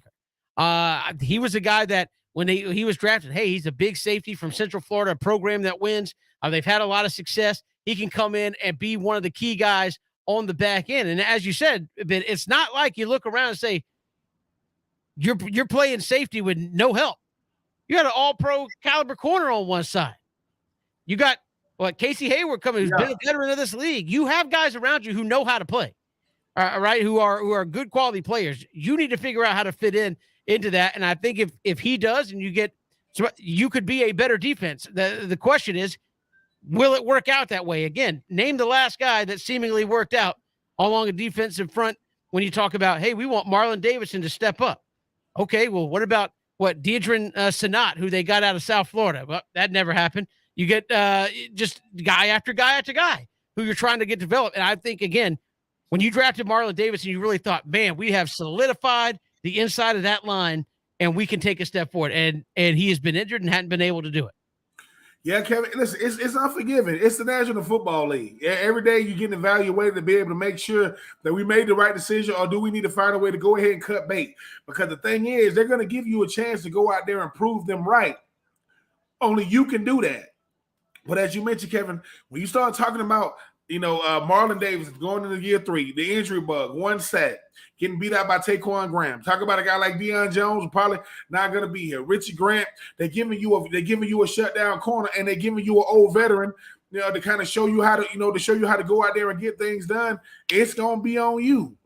You haven't forgot how to play football. They're going to come at you. Go out there and make a play. So I like OTAs because it gives you a barometer of where you are individually and where we are collectively as a team. You just got to find a way to go out there and prove to these coaches while they are making a good decision, because you are already in year 2 and we have nothing to show for it in year 1. You're going to have to start showing some level of improvement. And that's the one thing I benefit the most from National Football League is it's cutthroat because it has to be, not because it want to be. Everybody's on the chopping block, because if you don't pan out and I'm the one that went to bat for you to get you drafted, they're gonna get rid of you, and I got to put a for sale sign in my yard too. Because I mean that's how it goes, Kevin. Think about this: when quarterbacks pan out, head coaches and GMs they get contract extensions, and when they don't, that GM and that head coach, when they let go of him, they're gonna let go of that GM and that head coach too. Don't think Arthur Blank don't know what's going on if you want to. Yeah, okay.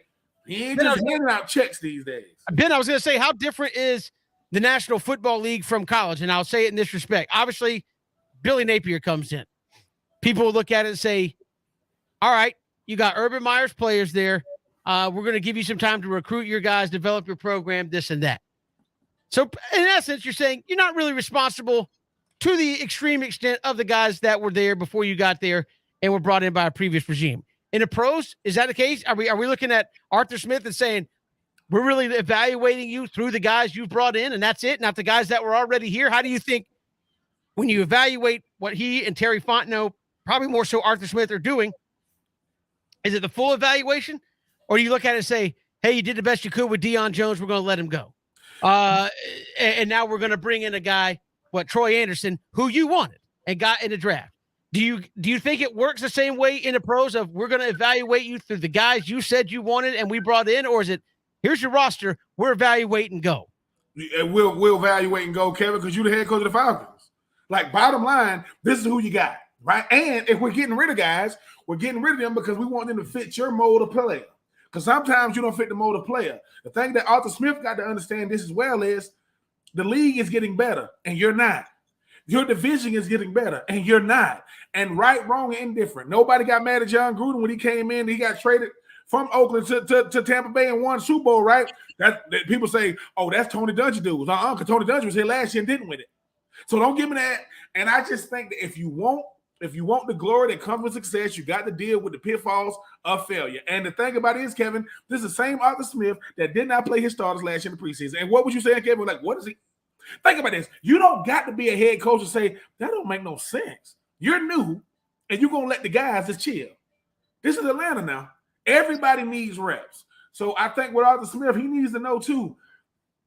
Let's not forget when he got the head coach job, it was a bunch of head scratching going on because he had Derrick Henry 2,000-yard rusher and Ryan Tannehill handing the ball off to him. Well, this year you were handing the ball off to a receiver, and your number one receiver was a tight end. I'm telling you, you got rid of Julio Jones in 1 year. You got rid of Matty Ice next year. It's going to be Deion Jones this year. He better find a way to win, Kevin, because if not, it's going to go from, hey, man, everybody's being evaluated, and Arthur Blank going to say, and you too. Oh, don't think you. So we'll see, but this is going to be a very interesting 2022. Got more to come here on 3 and Out. We'll come back, talk a little golf with our own Rich Styles, host of the Back Nine Boys Golf Show, next here on 3 and Out.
Good to have you along here on 3 and Out all across the Southern Pigskin Radio Network. Kevin Thomas, Ben Troop, glad you're making us a part of your day. Streaming live at ESPNCoastal.com and on Facebook, Twitter, and YouTube. Thanks for joining us here. Golf just coming off of its most recent major, the PGA Championship, taking place. Justin Thomas comes out and wins that one in style. And joining us, host of the Back Nine Boys Golf Show, Rich Stiles, joined us to talk about it. Rich, welcome. How are you?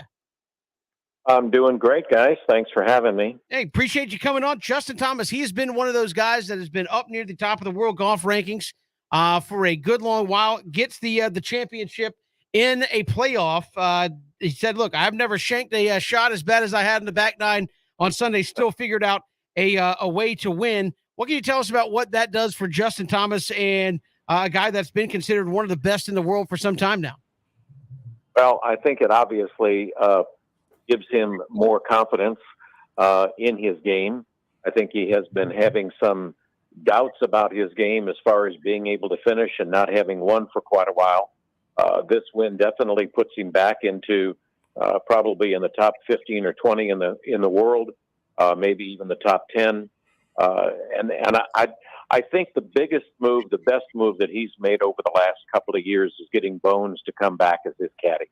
I mean, even Bones said, you know, if I was ever going to come back, it would have to be the right guy at the right time, and JT is the right guy. So you've got a great caddy and a great player. They get along great, and I just think this helps Justin Thomas prove that he does have the ability to win, which we all knew because he's got several wins already and a major and the players. But I think this just gives him a little bit more momentum, especially coming back from 7 shots back.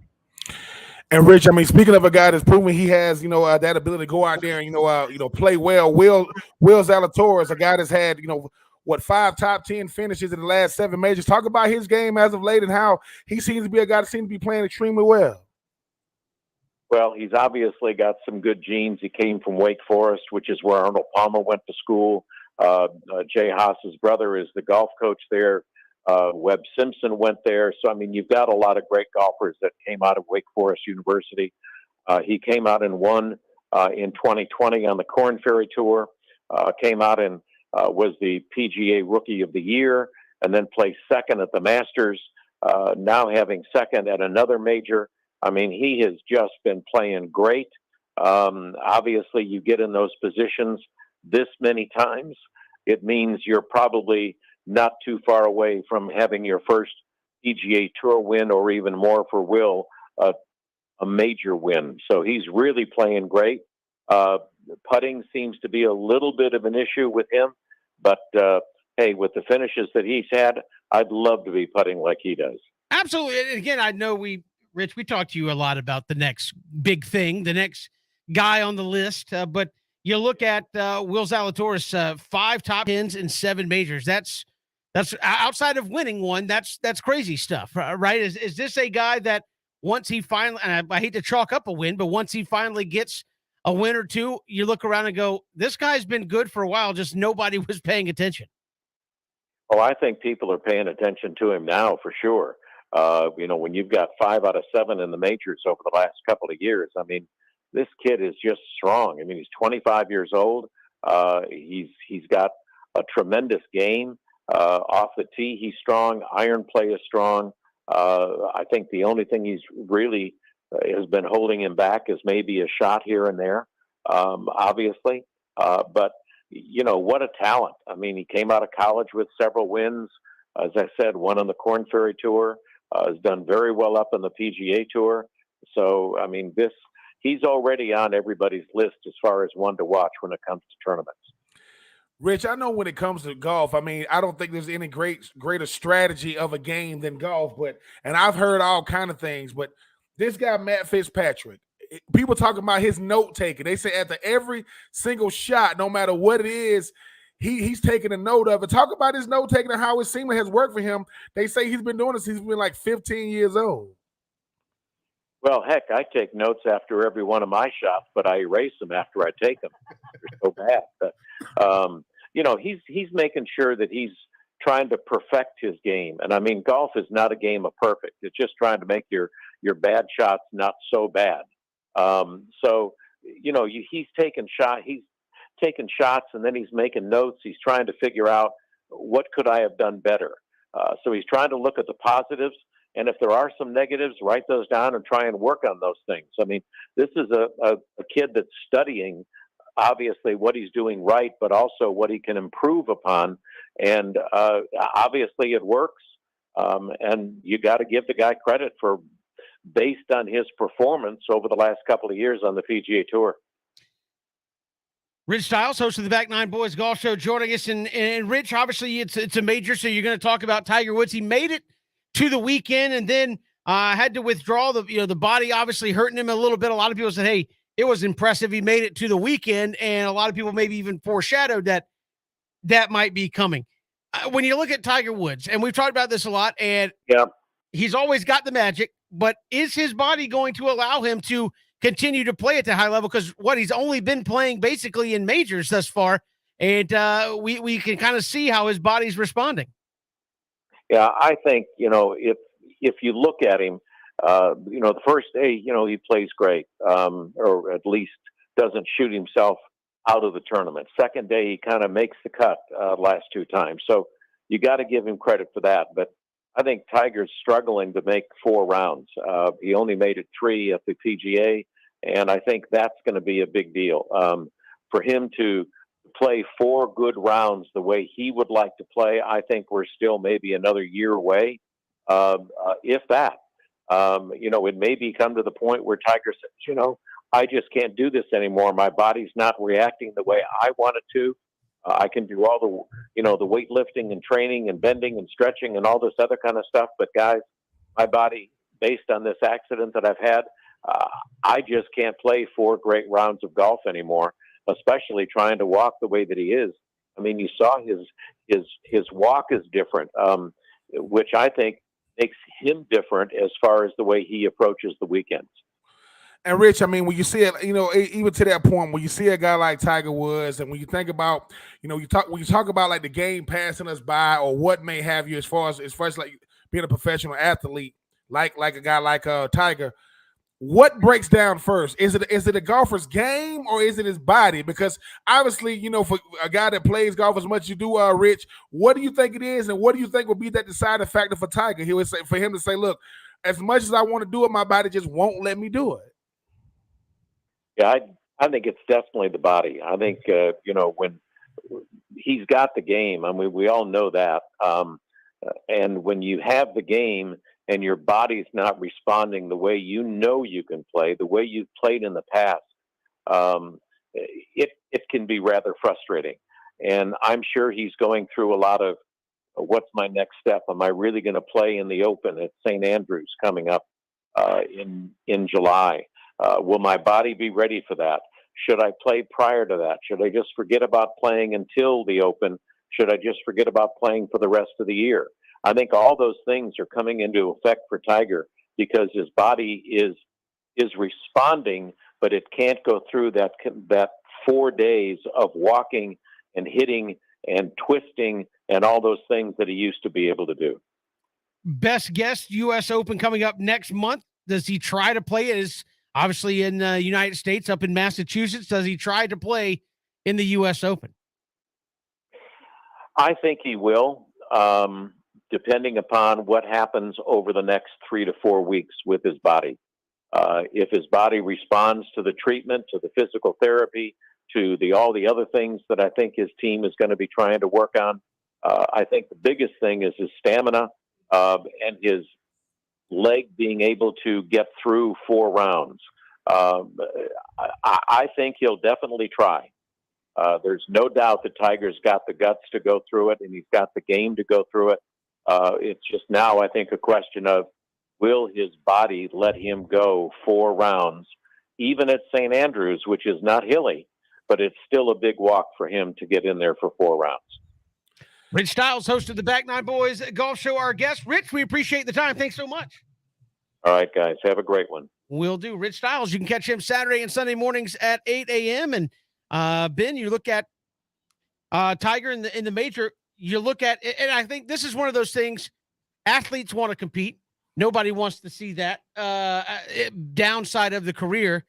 But I think for those of us who saw peak Tiger, you see flashes of the game, as Rich said, hey, he could put together great golf. Just you can't do it for 3 and 4 days. And I know for fans of Tigers, like you're not used to seeing a human element to Tiger Woods' game where like I can still do it. I just can't physically keep doing it. What's required to get through the weekend. I mean, Superman definitely has a kryptonite, right, Kevin? When you think about a guy like Tiger Woods, and that's what it really comes down to. Is Kevin, we've seen him do things in golf that nobody ever has. When you talk about the mystique of what he does, I mean, the grace in which he does, the aggressiveness, but no one want. Listen, we saw Kobe Bryant. May he rest in peace. We saw Kobe Bryant take his, play his last game as the Lake. You saying, look, even the best have to bow out. Now, outside of LeBron and Tom Brady, Father Time has been undefeated. Them two right there now. I don't know, but I just think that too. Can we forget that's a lot of golf? Like Tiger Woods has played a lot of golf, and when you play as aggressive as he's played, his body. They always say this when you play a sport, your body is breaking down. It's just breaking down slower because you are giving it what it needs. But hey, man, Tiger's what, mid-40s, a lot of golf. We don't want to see him bow out, Kevin. But just like I know, he gonna have to do it sooner or later. Will it be him or will it be his team? Only time will tell. Yeah, we'll have to wait and see. We've got more to come here on 3 Now, including, if you missed it from earlier with Christian Gokel conversation he had with Georgia Southern head football coach Clay Helton. We'll get to that coming up in the final hour of the program as well. It's 3 and Out on the Southern Pigskin Radio Network.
lot to get to coming up in the final hour of the program. We'll hear from Clay Helton, Georgia Southern head football coach. His conversation he had with our own Christian Gokel. Great conversation there as they get ready, and the countdown is on to his first full season there in Statesboro. Also, I've been talking about something Lane Kiffin weighed in on in regards to NIL and the potential problems it could cause for coaches and things on the field. He says it could work.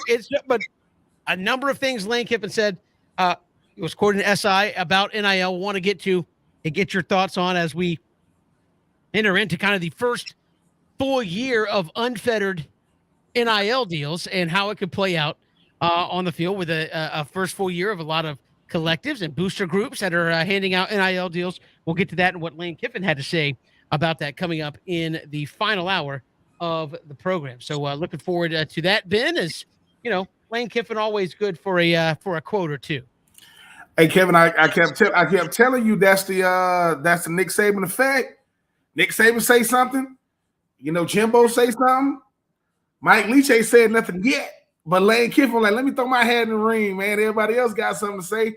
I'm telling you, man, them SEC meet is going to be lit, people.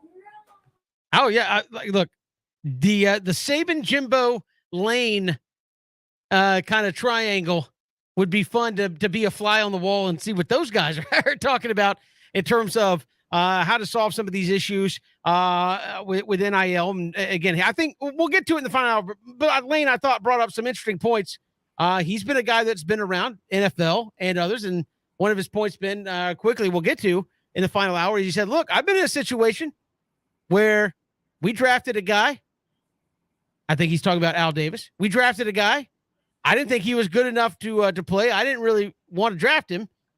Owner said, you're playing him. I said, but he's not the best option. We're not doing it. You're fired." He said the same thing. What do you think is going to happen with boosters who get a kid to come in and the coach says, but he's not the best option? Well, we raised money and paid for him to be here, so he's playing. No, he's not. Am I fired now? Like, I think that's the interesting thing that we could see in college football with how much NIL promises were made vis-a-vis potential playing time and how much the coach actually wants to play that out. It's going to be interesting, Kevin, because just like I know, boosters run college athletics. For those of you who don't know, boosters run college athletics. All of it. So if you don't like the decision they've been making, if they get your son or daughter at school, go watch the movie Blue Chips. Hey, man, do you think I don't play? My mama going to lose her job? You better be at practice on Monday. You better do that. So, just saying. Algiers! No, that's my favorite part where he's got to go find Neon Bedeau, a.k.a. Shaq, in Algiers, Louisiana. He's like, Algiers. I mean, how Shaq going to block your shot and me? You mad at me? You blocked my shot. Well, I ain't going to say nothing to you. My goodness. That was actually like a good Shaq role. He's like, it was. Seriously, somebody owes me $100. Seriously. Hey man, one of y'all owe me $100. Hey, one of y'all owe me. When you got to bend over to walk in the door, get that man $100. Give him $200. No, I'm serious. You said I couldn't pass it. Somebody owed me $100. That was a tremendous movie. Very underrated. Yes.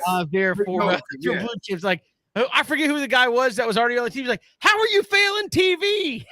I mean, when you fail a TV, I mean, we kept saying, nobody's even there. Great movie, man. Great movie. I'm already looking forward to the remake. If you haven't seen it, check out Blue Chips. Great sports movie at the end of the day. Hey, we got a lot to get to. Final hour, Braves and Phillies tonight.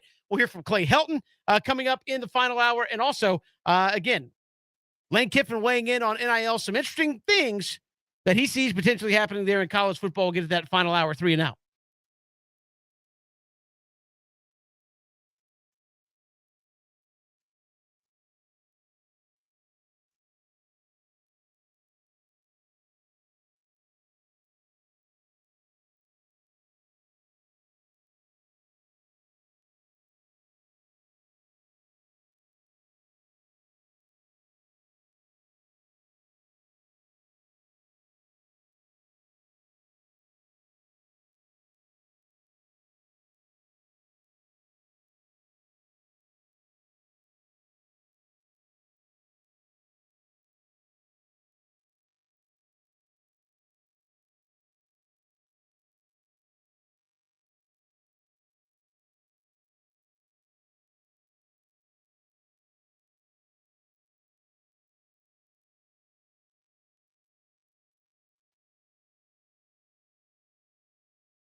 Good to have you back here, 3 and Out on this Wednesday. Kevin Thomas, Ben Troop. We will hear from Clay Helton.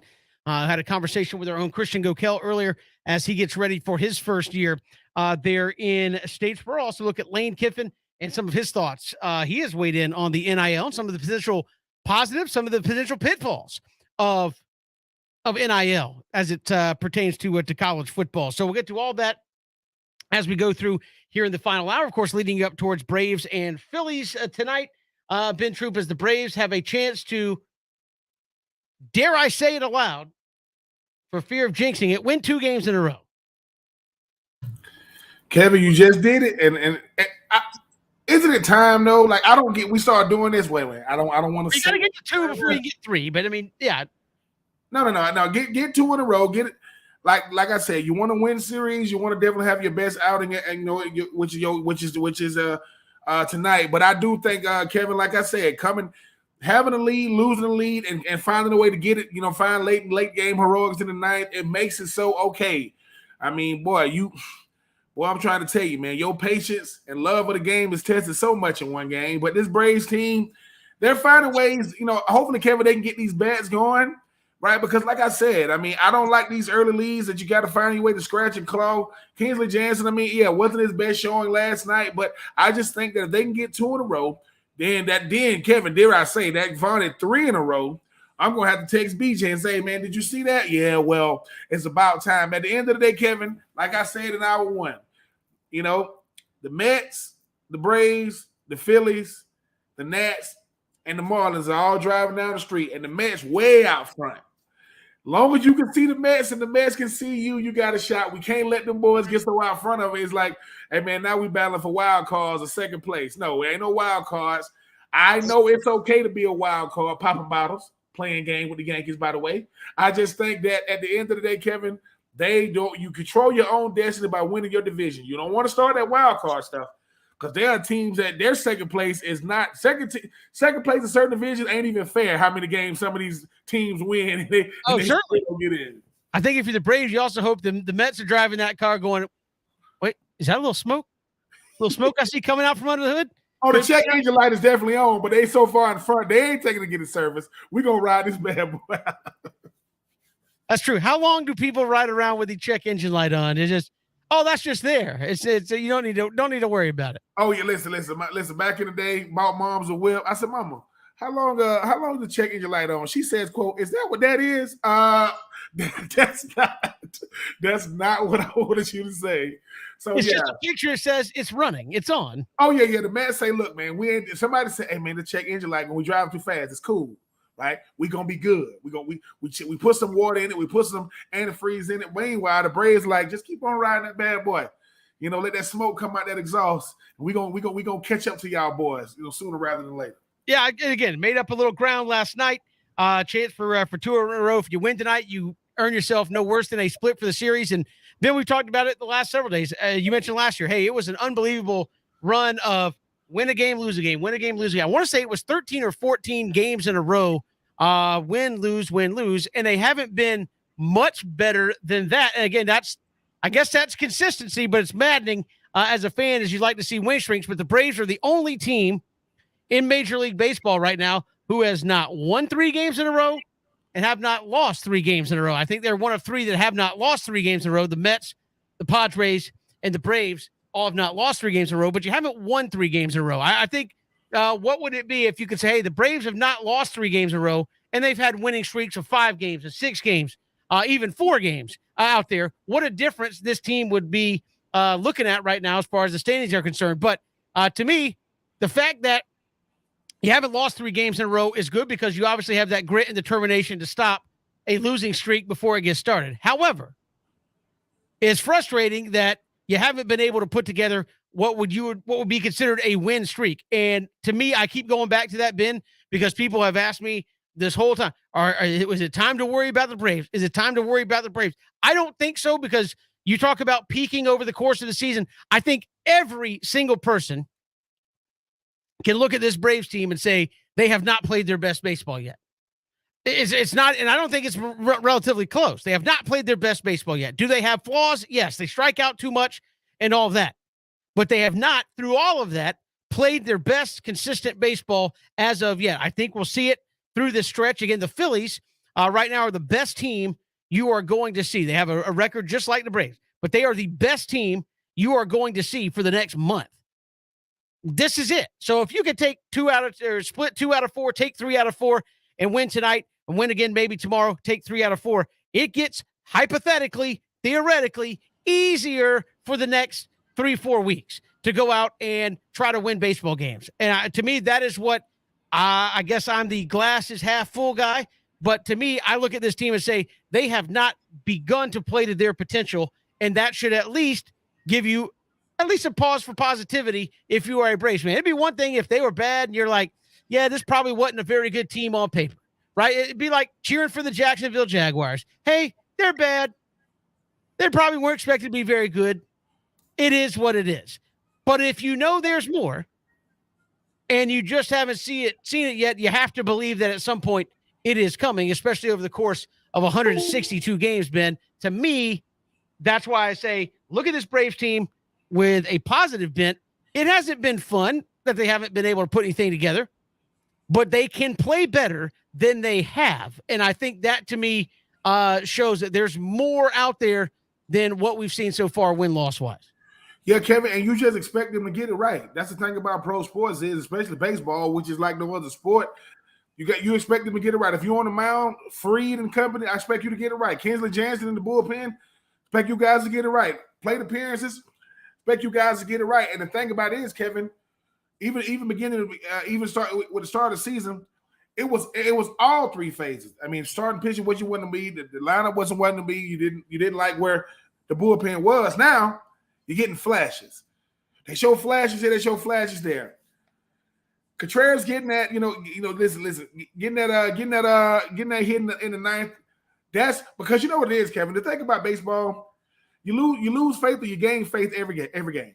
Either you lose some, oh man, we should have won that one, or you gain a little more, right? And I just think for this Braves team, is you saying to yourself, all right, man, when you guys going to turn the corner? Because a lot of times it's fan expectation versus actual playing baseball out there. With us, even if you're breaking down the game, excuse me, you know what this Braves team is capable of. Problem is, it's the bigs. You take a team that's not on the Braves level that will smack them, and you thinking, what happened? But I just think that it comes down to those early innings. Can you have early inning success, and can you either maintain that in the late innings? Because Kevin, like I said, listen, you can turn on the Braves from the 7th inning on. It's going to be exciting stuff, especially when you're talking about the 8th and the 9th inning. But they're finding a way, Kevin, to keep it together, right? They're finding a way that, all right, we're getting some ugly wins. It's all about the win, man. It's not how we get it; it's that we get it. They get 2 in a row. Maybe that becomes 3 in a row. Who knows? Even though I don't want to look to June, even though we almost at June already. I mean, dude, we already half of the freaking year gone already. I just want to make sure that this Braves team understand that they are the hunted.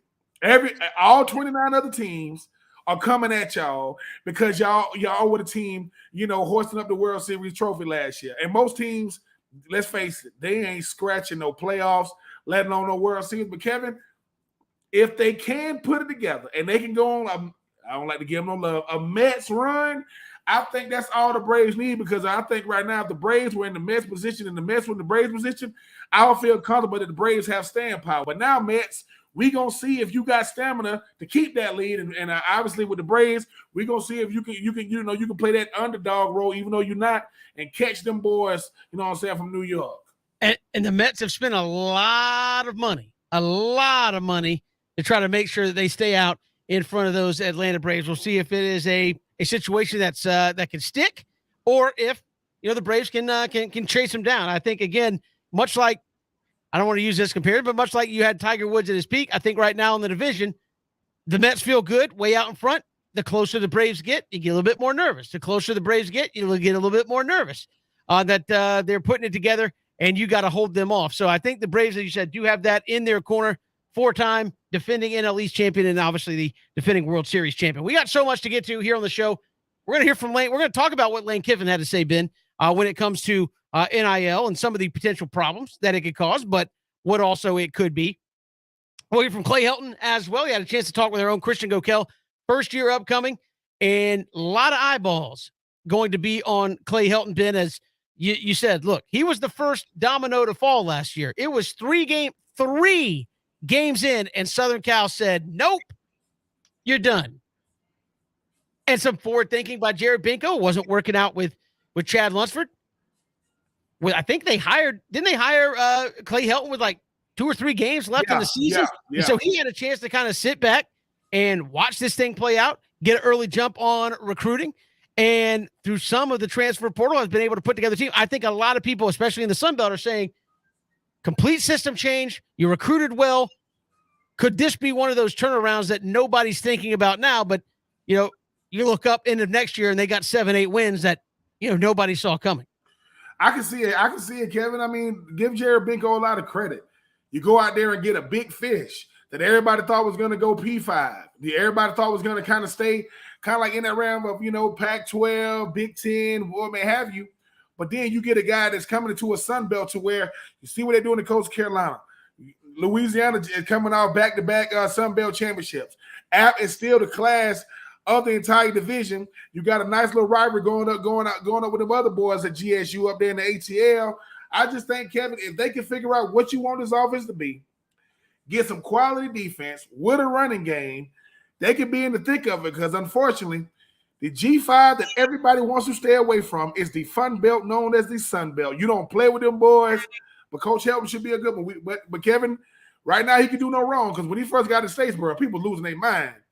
Now when the rubber meets the road come September, you better be getting some dubs, because, hey man, Georgia Southern Faithful, man, they rough. They loyal, but they rough. Hey, they expect to win. That's where they're coming from. We'll hear from Clay Helton as he had a chance to sit down with our own Christian Gokel next. It's 3 and Out on the Southern Pigskin Radio Network.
Good to have you along here on 3 and Out all across the Southern Pigskin Radio Network. Kevin Thomas, Ben Troop, glad you're making us a part of your day. College football, the countdown is on. A lot of folks getting really excited about the start of Georgia Southern football. And earlier, if you missed it, our own Christian Gokel had a chance to speak with the head football coach of the Georgia Southern Eagles, Clay Helton, and talk about what he expects during this countdown to the start of college football in his first full year there in Statesboro. Welcome back into ESPN Radio. Christian Gokel, glad to have you guys hanging out with us here as we're talking some college football. And really one of the more interesting storylines around the country is the new head coaches taking over in what is an ever-changing climate inside of college football, and a guy that it seems wild to say, but it's been over 200 days since he took over, and we were up in Statesboro. See him officially introduced. Clay Helton, kind enough to take some time with us. Coach, time flies, man.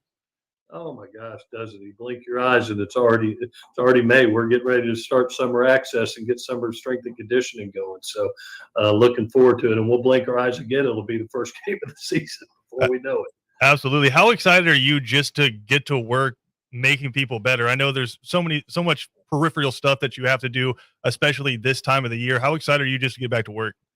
Yeah, we've had a little bit of a break here following spring football that finished up in late April, allowing the kids to go through finals and then their discretionary period. And we actually start our strength and conditioning program for the summer access period next week, and looking forward to getting the kids back going through that cycle and preparing for a fall training camp. And it's been an exciting since joining here in November 2nd of last year. It's been an exciting time, having a chance to really build a new staff, having a chance to, bring 26 newcomers on in December. We're adding a couple more here in late spring, which has been really nice to be able to put this football team together and take it into the 22 season. It has been very, very exciting, very challenging, but a lot of fun, and looking forward to all that hard work and investment that these kids are doing, looking to be a successful 22 season. And you mentioned wrapping up spring practice there. When you guys were going into it, what were your main goals that you wanted to be able to come out of spring practice and feel like you had some sort of information? What were you looking for?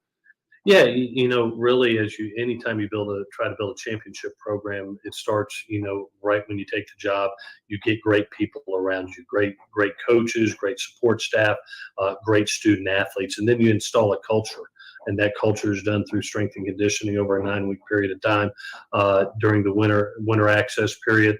And then, spring football is about implementation of systems. Yeah. And being a new staff, you're looking at a new offensive system under Brian Ellis, a new defensive system under Will Harris, and a new special teams commitment, under Turner West. So it's really about implementing your systems and getting your kids acquainted to those. And it took, basically 15 practices, 5 weeks. I wish we had 1,500. Right. But we'll get 25 more come fall training camp. But we progressed so much as a football team, whether it was our culture, whether it was perfecting those systems and growing within them. We still got a lot of work to go in fall training camp and over the summer, but we are making those steps that are needed to be a successful program. I know we caught up with Coach Ellis after the spring game, and he said really the position group that surprised him the most has been the wide receivers. Just when you come into a team that's in a program that's run the option for so long, typically wide receiver is not the first group you think about, but he said he was pleasantly surprised. Yeah, definitely. It was one of the things that we looked at when I first got here in November. Looking at the kids practice and watching the last 3 games, being able to be there physically, it was evident that, oh my gosh, there's some really good skilled athletes, not only at the wide receiver position, tight end position, running back position, and the wide receivers especially. I was like, wow, people are going to look up in the 22 season and say, where did these guys come from? And so being able to change the system to a more balanced style of pass and run, to be able to give those kids opportunity to be major contributors. I think you're going to see a lot of names jump out this fall that have been on campus for 2 to 3 years that now they're getting their opportunities to contribute at a higher level. Georgia Southern head football coach Clay Helton, kind enough to take some time with us here today. Coach, want to take you back to April, where you see 30 players from the state of Georgia get drafted to go on and play in the NFL. We've spoken about this before, just the amount of talent that's within a 100-mile radius from Statesboro there. But when you're looking at that and you're seeing that talent level and then going out and recruiting and say, hey, this is what we can send to you and we can take you and help you develop you into that NFL talent. What kind of recruiting prowess does that give you, just knowing, hey, we're right here? Yeah, it was one of the things that I loved about the job and really intrigued me about the job was the recruiting base. It's one of the reasons that, I was so excited to come to Georgia Southern. Because you knew everything was right here for you. And if you look at our model that we did this past recruiting class, it really is the blueprint for us. We're not going to be a transfer portal team. We are going to be a development football team. So when you saw us sign 26 players in December, 22 of the 26 were freshmen. We did take 4 transfer portal guys that we thought were immediate needs because you lose a CJ Wright, to the NFL. He goes out early, and you bring in a Christian Varner from Hiram, Georgia, that's via the University of North Carolina. There was a specific need there, but we signed 22 freshmen, and 19 of those 22 were from the great state of Georgia. So you have everything that you need right here to be able to acquire elite talent and to develop that talent at a very young age. So as we move forward, I think that's what you're going to see from us is the availability to acquire some elite athletes from the state of Georgia, as well as the attached states of Florida, South Carolina, Alabama, and be able to grow young people and develop them into NFL talents. Now, you mentioned the transfer portal there, and I'm sure you didn't miss the news from a couple of your coaching brothers there in the SEC last week. But just at the bottom of it, I know you are a college football fan. I mean, you're from Gainesville, Florida. It's kind of impossible to grow up in that area of the country without being a college football fan. And I know you're focused on developing this program. But as you look around just the area of college football, how concerned are you or how excited are you about the future of it? Because I know there's a lot of fans right now that just don't know how to feel. Yeah, I've been doing it 27 years.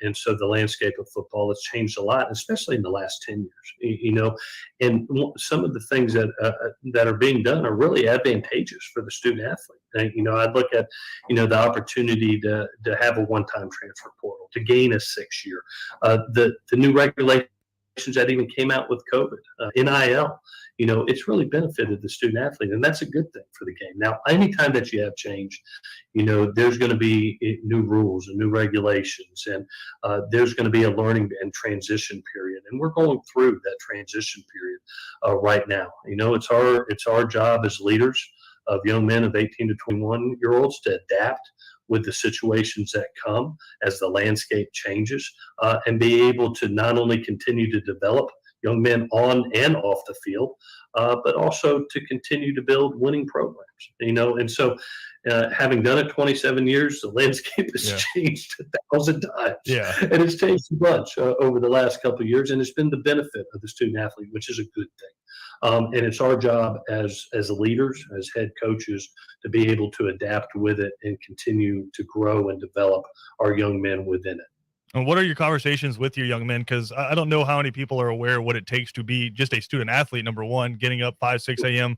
to go to workouts, and then during the season, having to be out there at practice on top of all of the full class load that you're taking. And now you throw in the other side of it where there's going to be people from all angles coming at you, trying to pull you in every different way in terms of sponsorship deals, in terms of opportunities that you have to profit off of your name. What have your conversations been with your players about that? Yeah, and obviously there's some opportunities that are out there, and it's great to be able to use your name, your image, and likeness to be able to grow, help your family, help yourself personally. But I always try to remind them, think big picture. When you're talking about gaining wealth, it needs to be over a long period of time. I know this about football. Football lasts a very short period of time. Yeah. It's about 0.5% make it to the NFL. The average NFL lifespan is 3.3 years right now. So how do I grow and take care of my children's children, when I'm 55, 60 years old? Well, it starts with your degree. It starts with your degree and being able to grab your degree and be able to do something outside of the game when the game is over at a very high level. And then if you want to be an NFL football player, remember, if that's the number one priority is to get there, you don't know how much work that takes to be able to be an elite player. So make sure you're focusing on that even as much as all the other attributes that are outside of it, whether it's name, image, and likeness, and the people that are coming at you. To be a master of your craft, you have to work at it. And so as you're successful in the game, obviously opportunities are going to come. So concentrate on being successful in the game, concentrate on being successful in life after the game with your degree and the things and the network that you create and the opportunities and experiences that you create. And those successes academically and athletically will naturally opportunities. And so you try to get them to think big picture and think of this thing over a lifespan rather than in just one moment in time or one deal. Clay Helton, Georgia Southern head football coach, kind enough to take some time with us here. Coach, before we let you go, we try to do this with everybody. I got some rapid fire questions if you're game. I know you don't mind a hurry up offense, so if you're game. Sounds good. All right, 4th and 1 to seal the game. What's the play call? Did it in the championship game, Pac-12 championship game versus Stanford. We allowed Sam Darnold to run a naked and get out on the perimeter where he could run or throw it to 3 different receivers, and ended up throwing it to the tight end for a first down. Do you ever kick a field goal from the 1-yard line? Not if I could help it. Coach on the roster that thinks he can still play? That I can play? None. No. Coach on the roster that thinks he can still play. Oh, my goodness. Without question, I know Ryan Applin and Marcus Davis. All right. Best high school football player you have ever seen in person? Oh, my goodness. One near and dear to my heart, D'Angelo Williams. Oh, yeah. And finally, Coach, I know you know who Ben Troop is. If everyone here at the studio, myself included, tried to tackle Ben Troop in the open field, do you think we could do it? No. That sounds about right. Clay Helton, kind enough to take some time with us here, getting ready to kick off their season September 3rd against Morgan State there at Paulson. Coach, we appreciate the time, man, and look forward to talking to you again before the season. Thanks, Christian. Really appreciate it. Hail Southern. That's Clay Helton talking with our own Christian Gokel earlier. Ben, as you look at that last question, man, what was that? Could all of us tackle you in the open field? Like, that's not a fair question. What is that?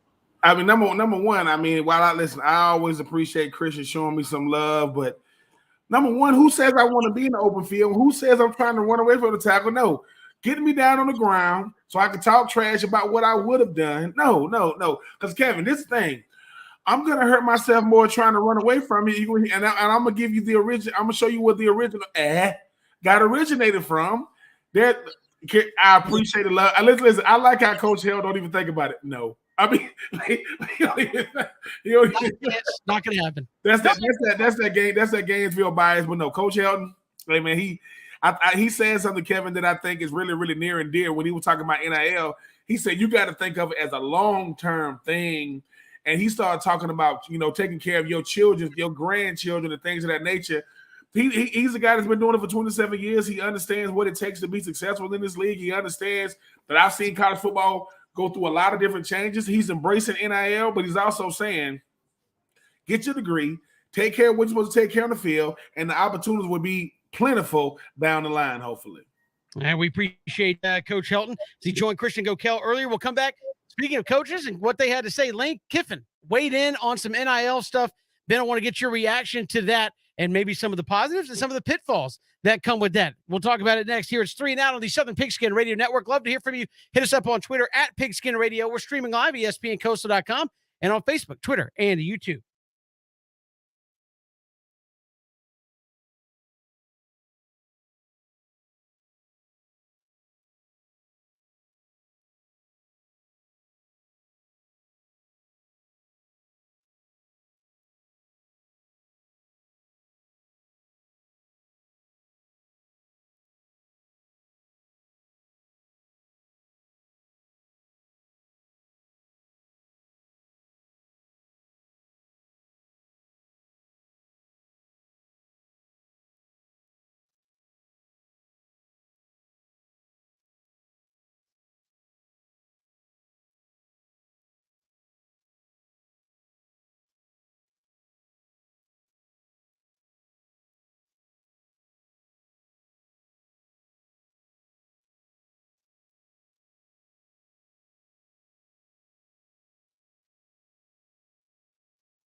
Good to have you back here, 3 and Out on the Southern Pigskin Radio Network. Kevin Thomas, Ben Troop, but glad you are with us. Lane Kiffin, he's never one to shy away from weighing in and throwing his thoughts and opinions around Ben. And in Sports Illustrated, weighed in on a number of things. And one of the things he was asked about was, what about NIL and booster groups and how that weighs in? And the question from Sports Illustrated was, when you were head coach at the Raiders, you and then owner Al Davis became embroiled in a public fight over the playing time of number 1 draft pick Jamarcus Russell. Do you see that starting to play out in college? And Lane Kiffin said, how is that not going to be an issue? That the donor pays the money for the player and you're not playing them, and that same donor gets you hired and fired. That donor is now what? He's the owner. I've been there when the owner calls and says, we need to play this guy. And I say, no, we need to play this other guy. I'll tell you what happens. You get fired. You get fired on an overhead projector. What's going to happen when the lead donor calls and says to play this guy and you don't? Do you get fired? Ben, do you think we see that play out more publicly in college football with NIL and booster groups out there providing NIL for players to, I know it's not supposed to be used to get them there, but I think we all kind of know what the deal is with some of this stuff.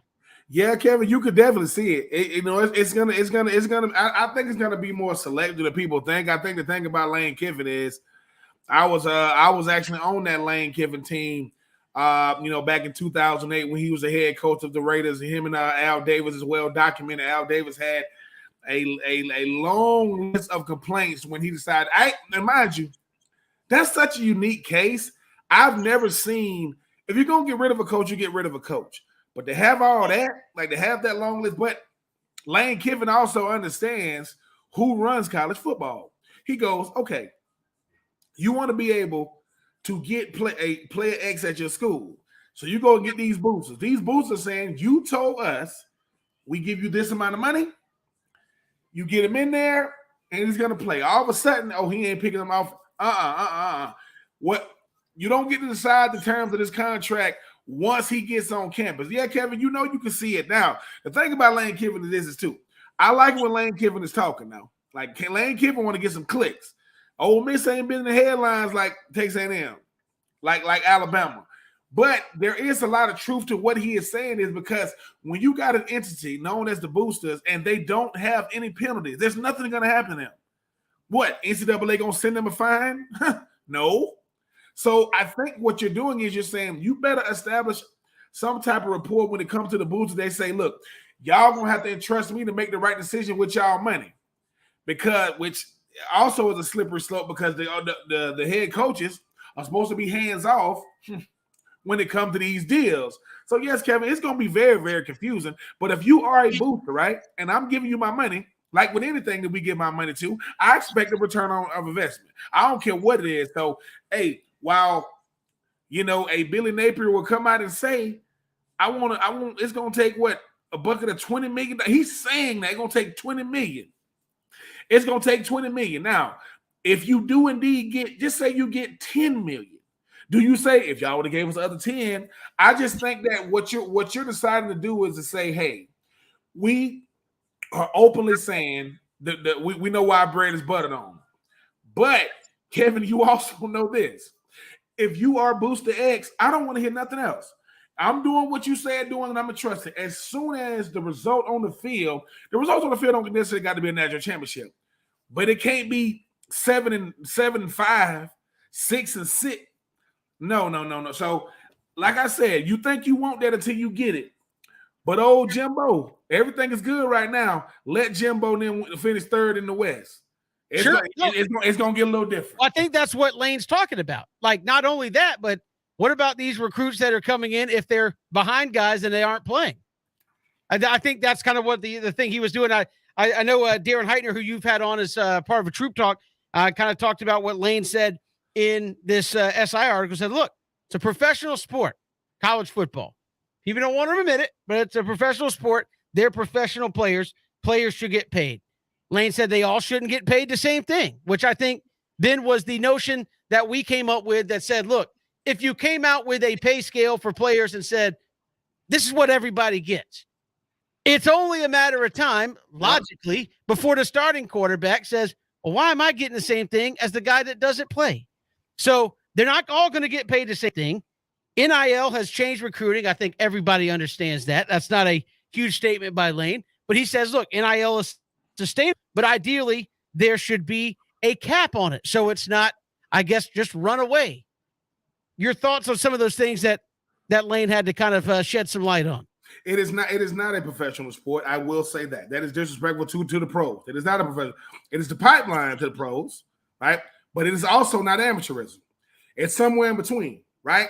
It's not amateurism, Kevin, for this reason. Forget the players for a second, right? Nick Saban makes $12 million a year. He's getting $12 million a year to coach. Man, you don't get out of here. No. Listen, Kevin. You have children that play sports. I have children that play sports. We've seen amateur sports. We've seen it, right? Sure.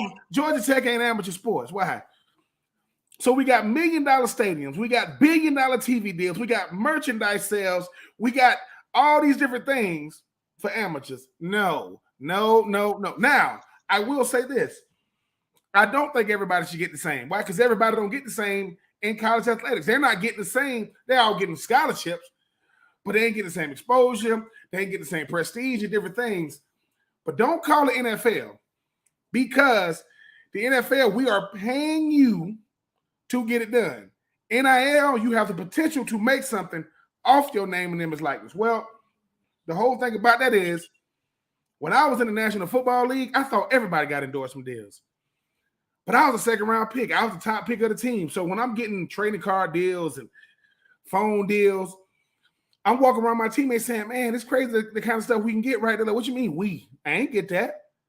And think about that, Kevin. It's like this. This is NIL in a nutshell. You come to college, you got 50%. They already give you here. We're giving you us, School X.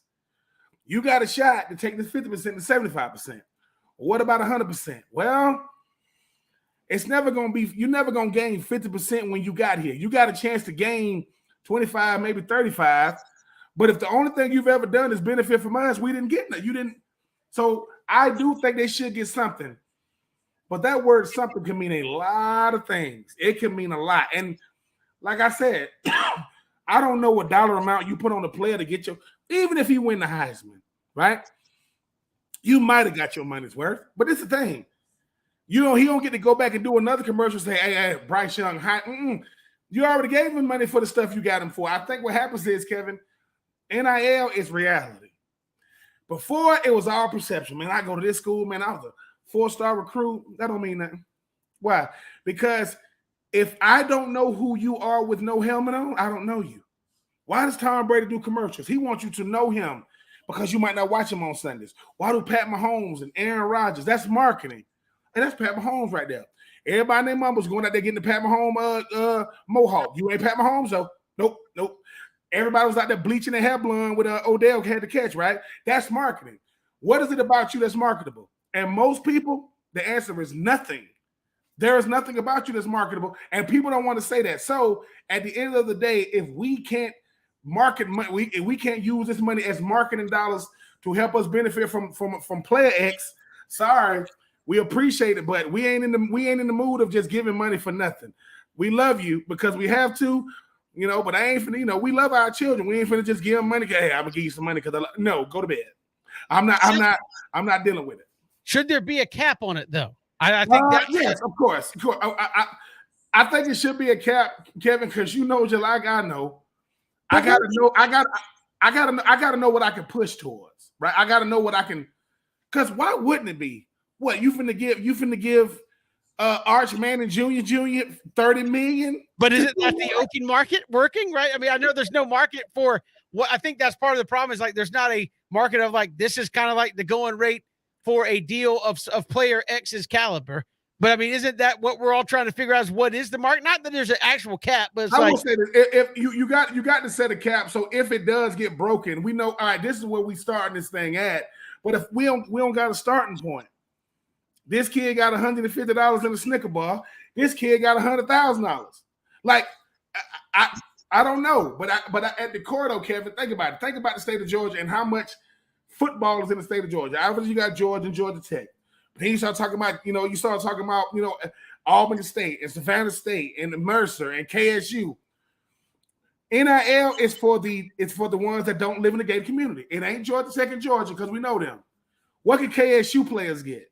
Notice I said players because whatever one can get, all of them get. At the University of Georgia, the player that helped him win that championship, he was a walk-on. His name was Stetson. He only got what he got because he had to win another championship to get it. It ain't because he started quarterback. So I don't know, Kevin. I'm just happy that, number one, I cover it. I ain't giving a dime to none of y'all. I love you. I ain't giving you. I give you a pat on the back. I'm not giving you no money because what am I giving you money for? Because I'm in college. That ain't enough. Well, again, I think this is going to be something that, as it plays out, we're so new in this thing that I think a lot of people are sitting back going, let's see how it plays out. And I think the fact that while it's new, while it's been an evolving thing, the fact that nobody has stepped up and offered any real solution to the problem other than say like a cap. I don't know if that's the right answer as well, but nobody in charge anyway. I mean, even for all of the Nick Saban Jimbo back and forth, they didn't offer anything to say, hey, here's how I think we can rein it in. Oh, no.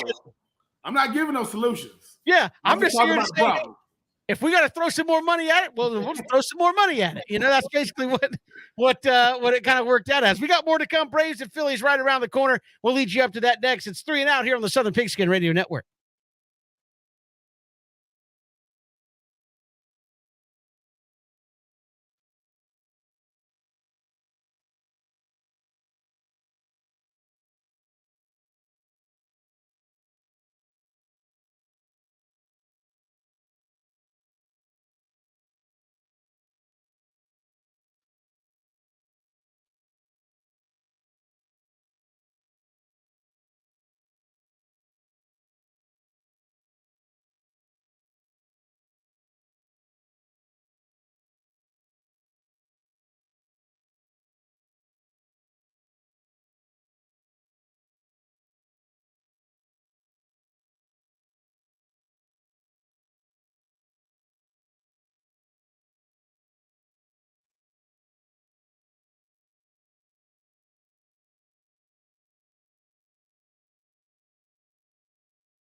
It is 3 and Out here on the Southern Pigskin Radio Network. Kevin Thomas, Ben Troop. Glad you are with us. Braves and Phillies, game 3 of 4 coming up tonight. Braves with a chance to at least secure a tie of the series, and a win tonight could give them a chance to win the series outright on Thursday. Dare I say, let's not put the cart before the horse, Ben. Win 3 in a row if they can win tonight and tomorrow. But Charlie Morton tonight for the Braves against Ranger Suarez, another good opportunity. Max Fried pitched really well last night.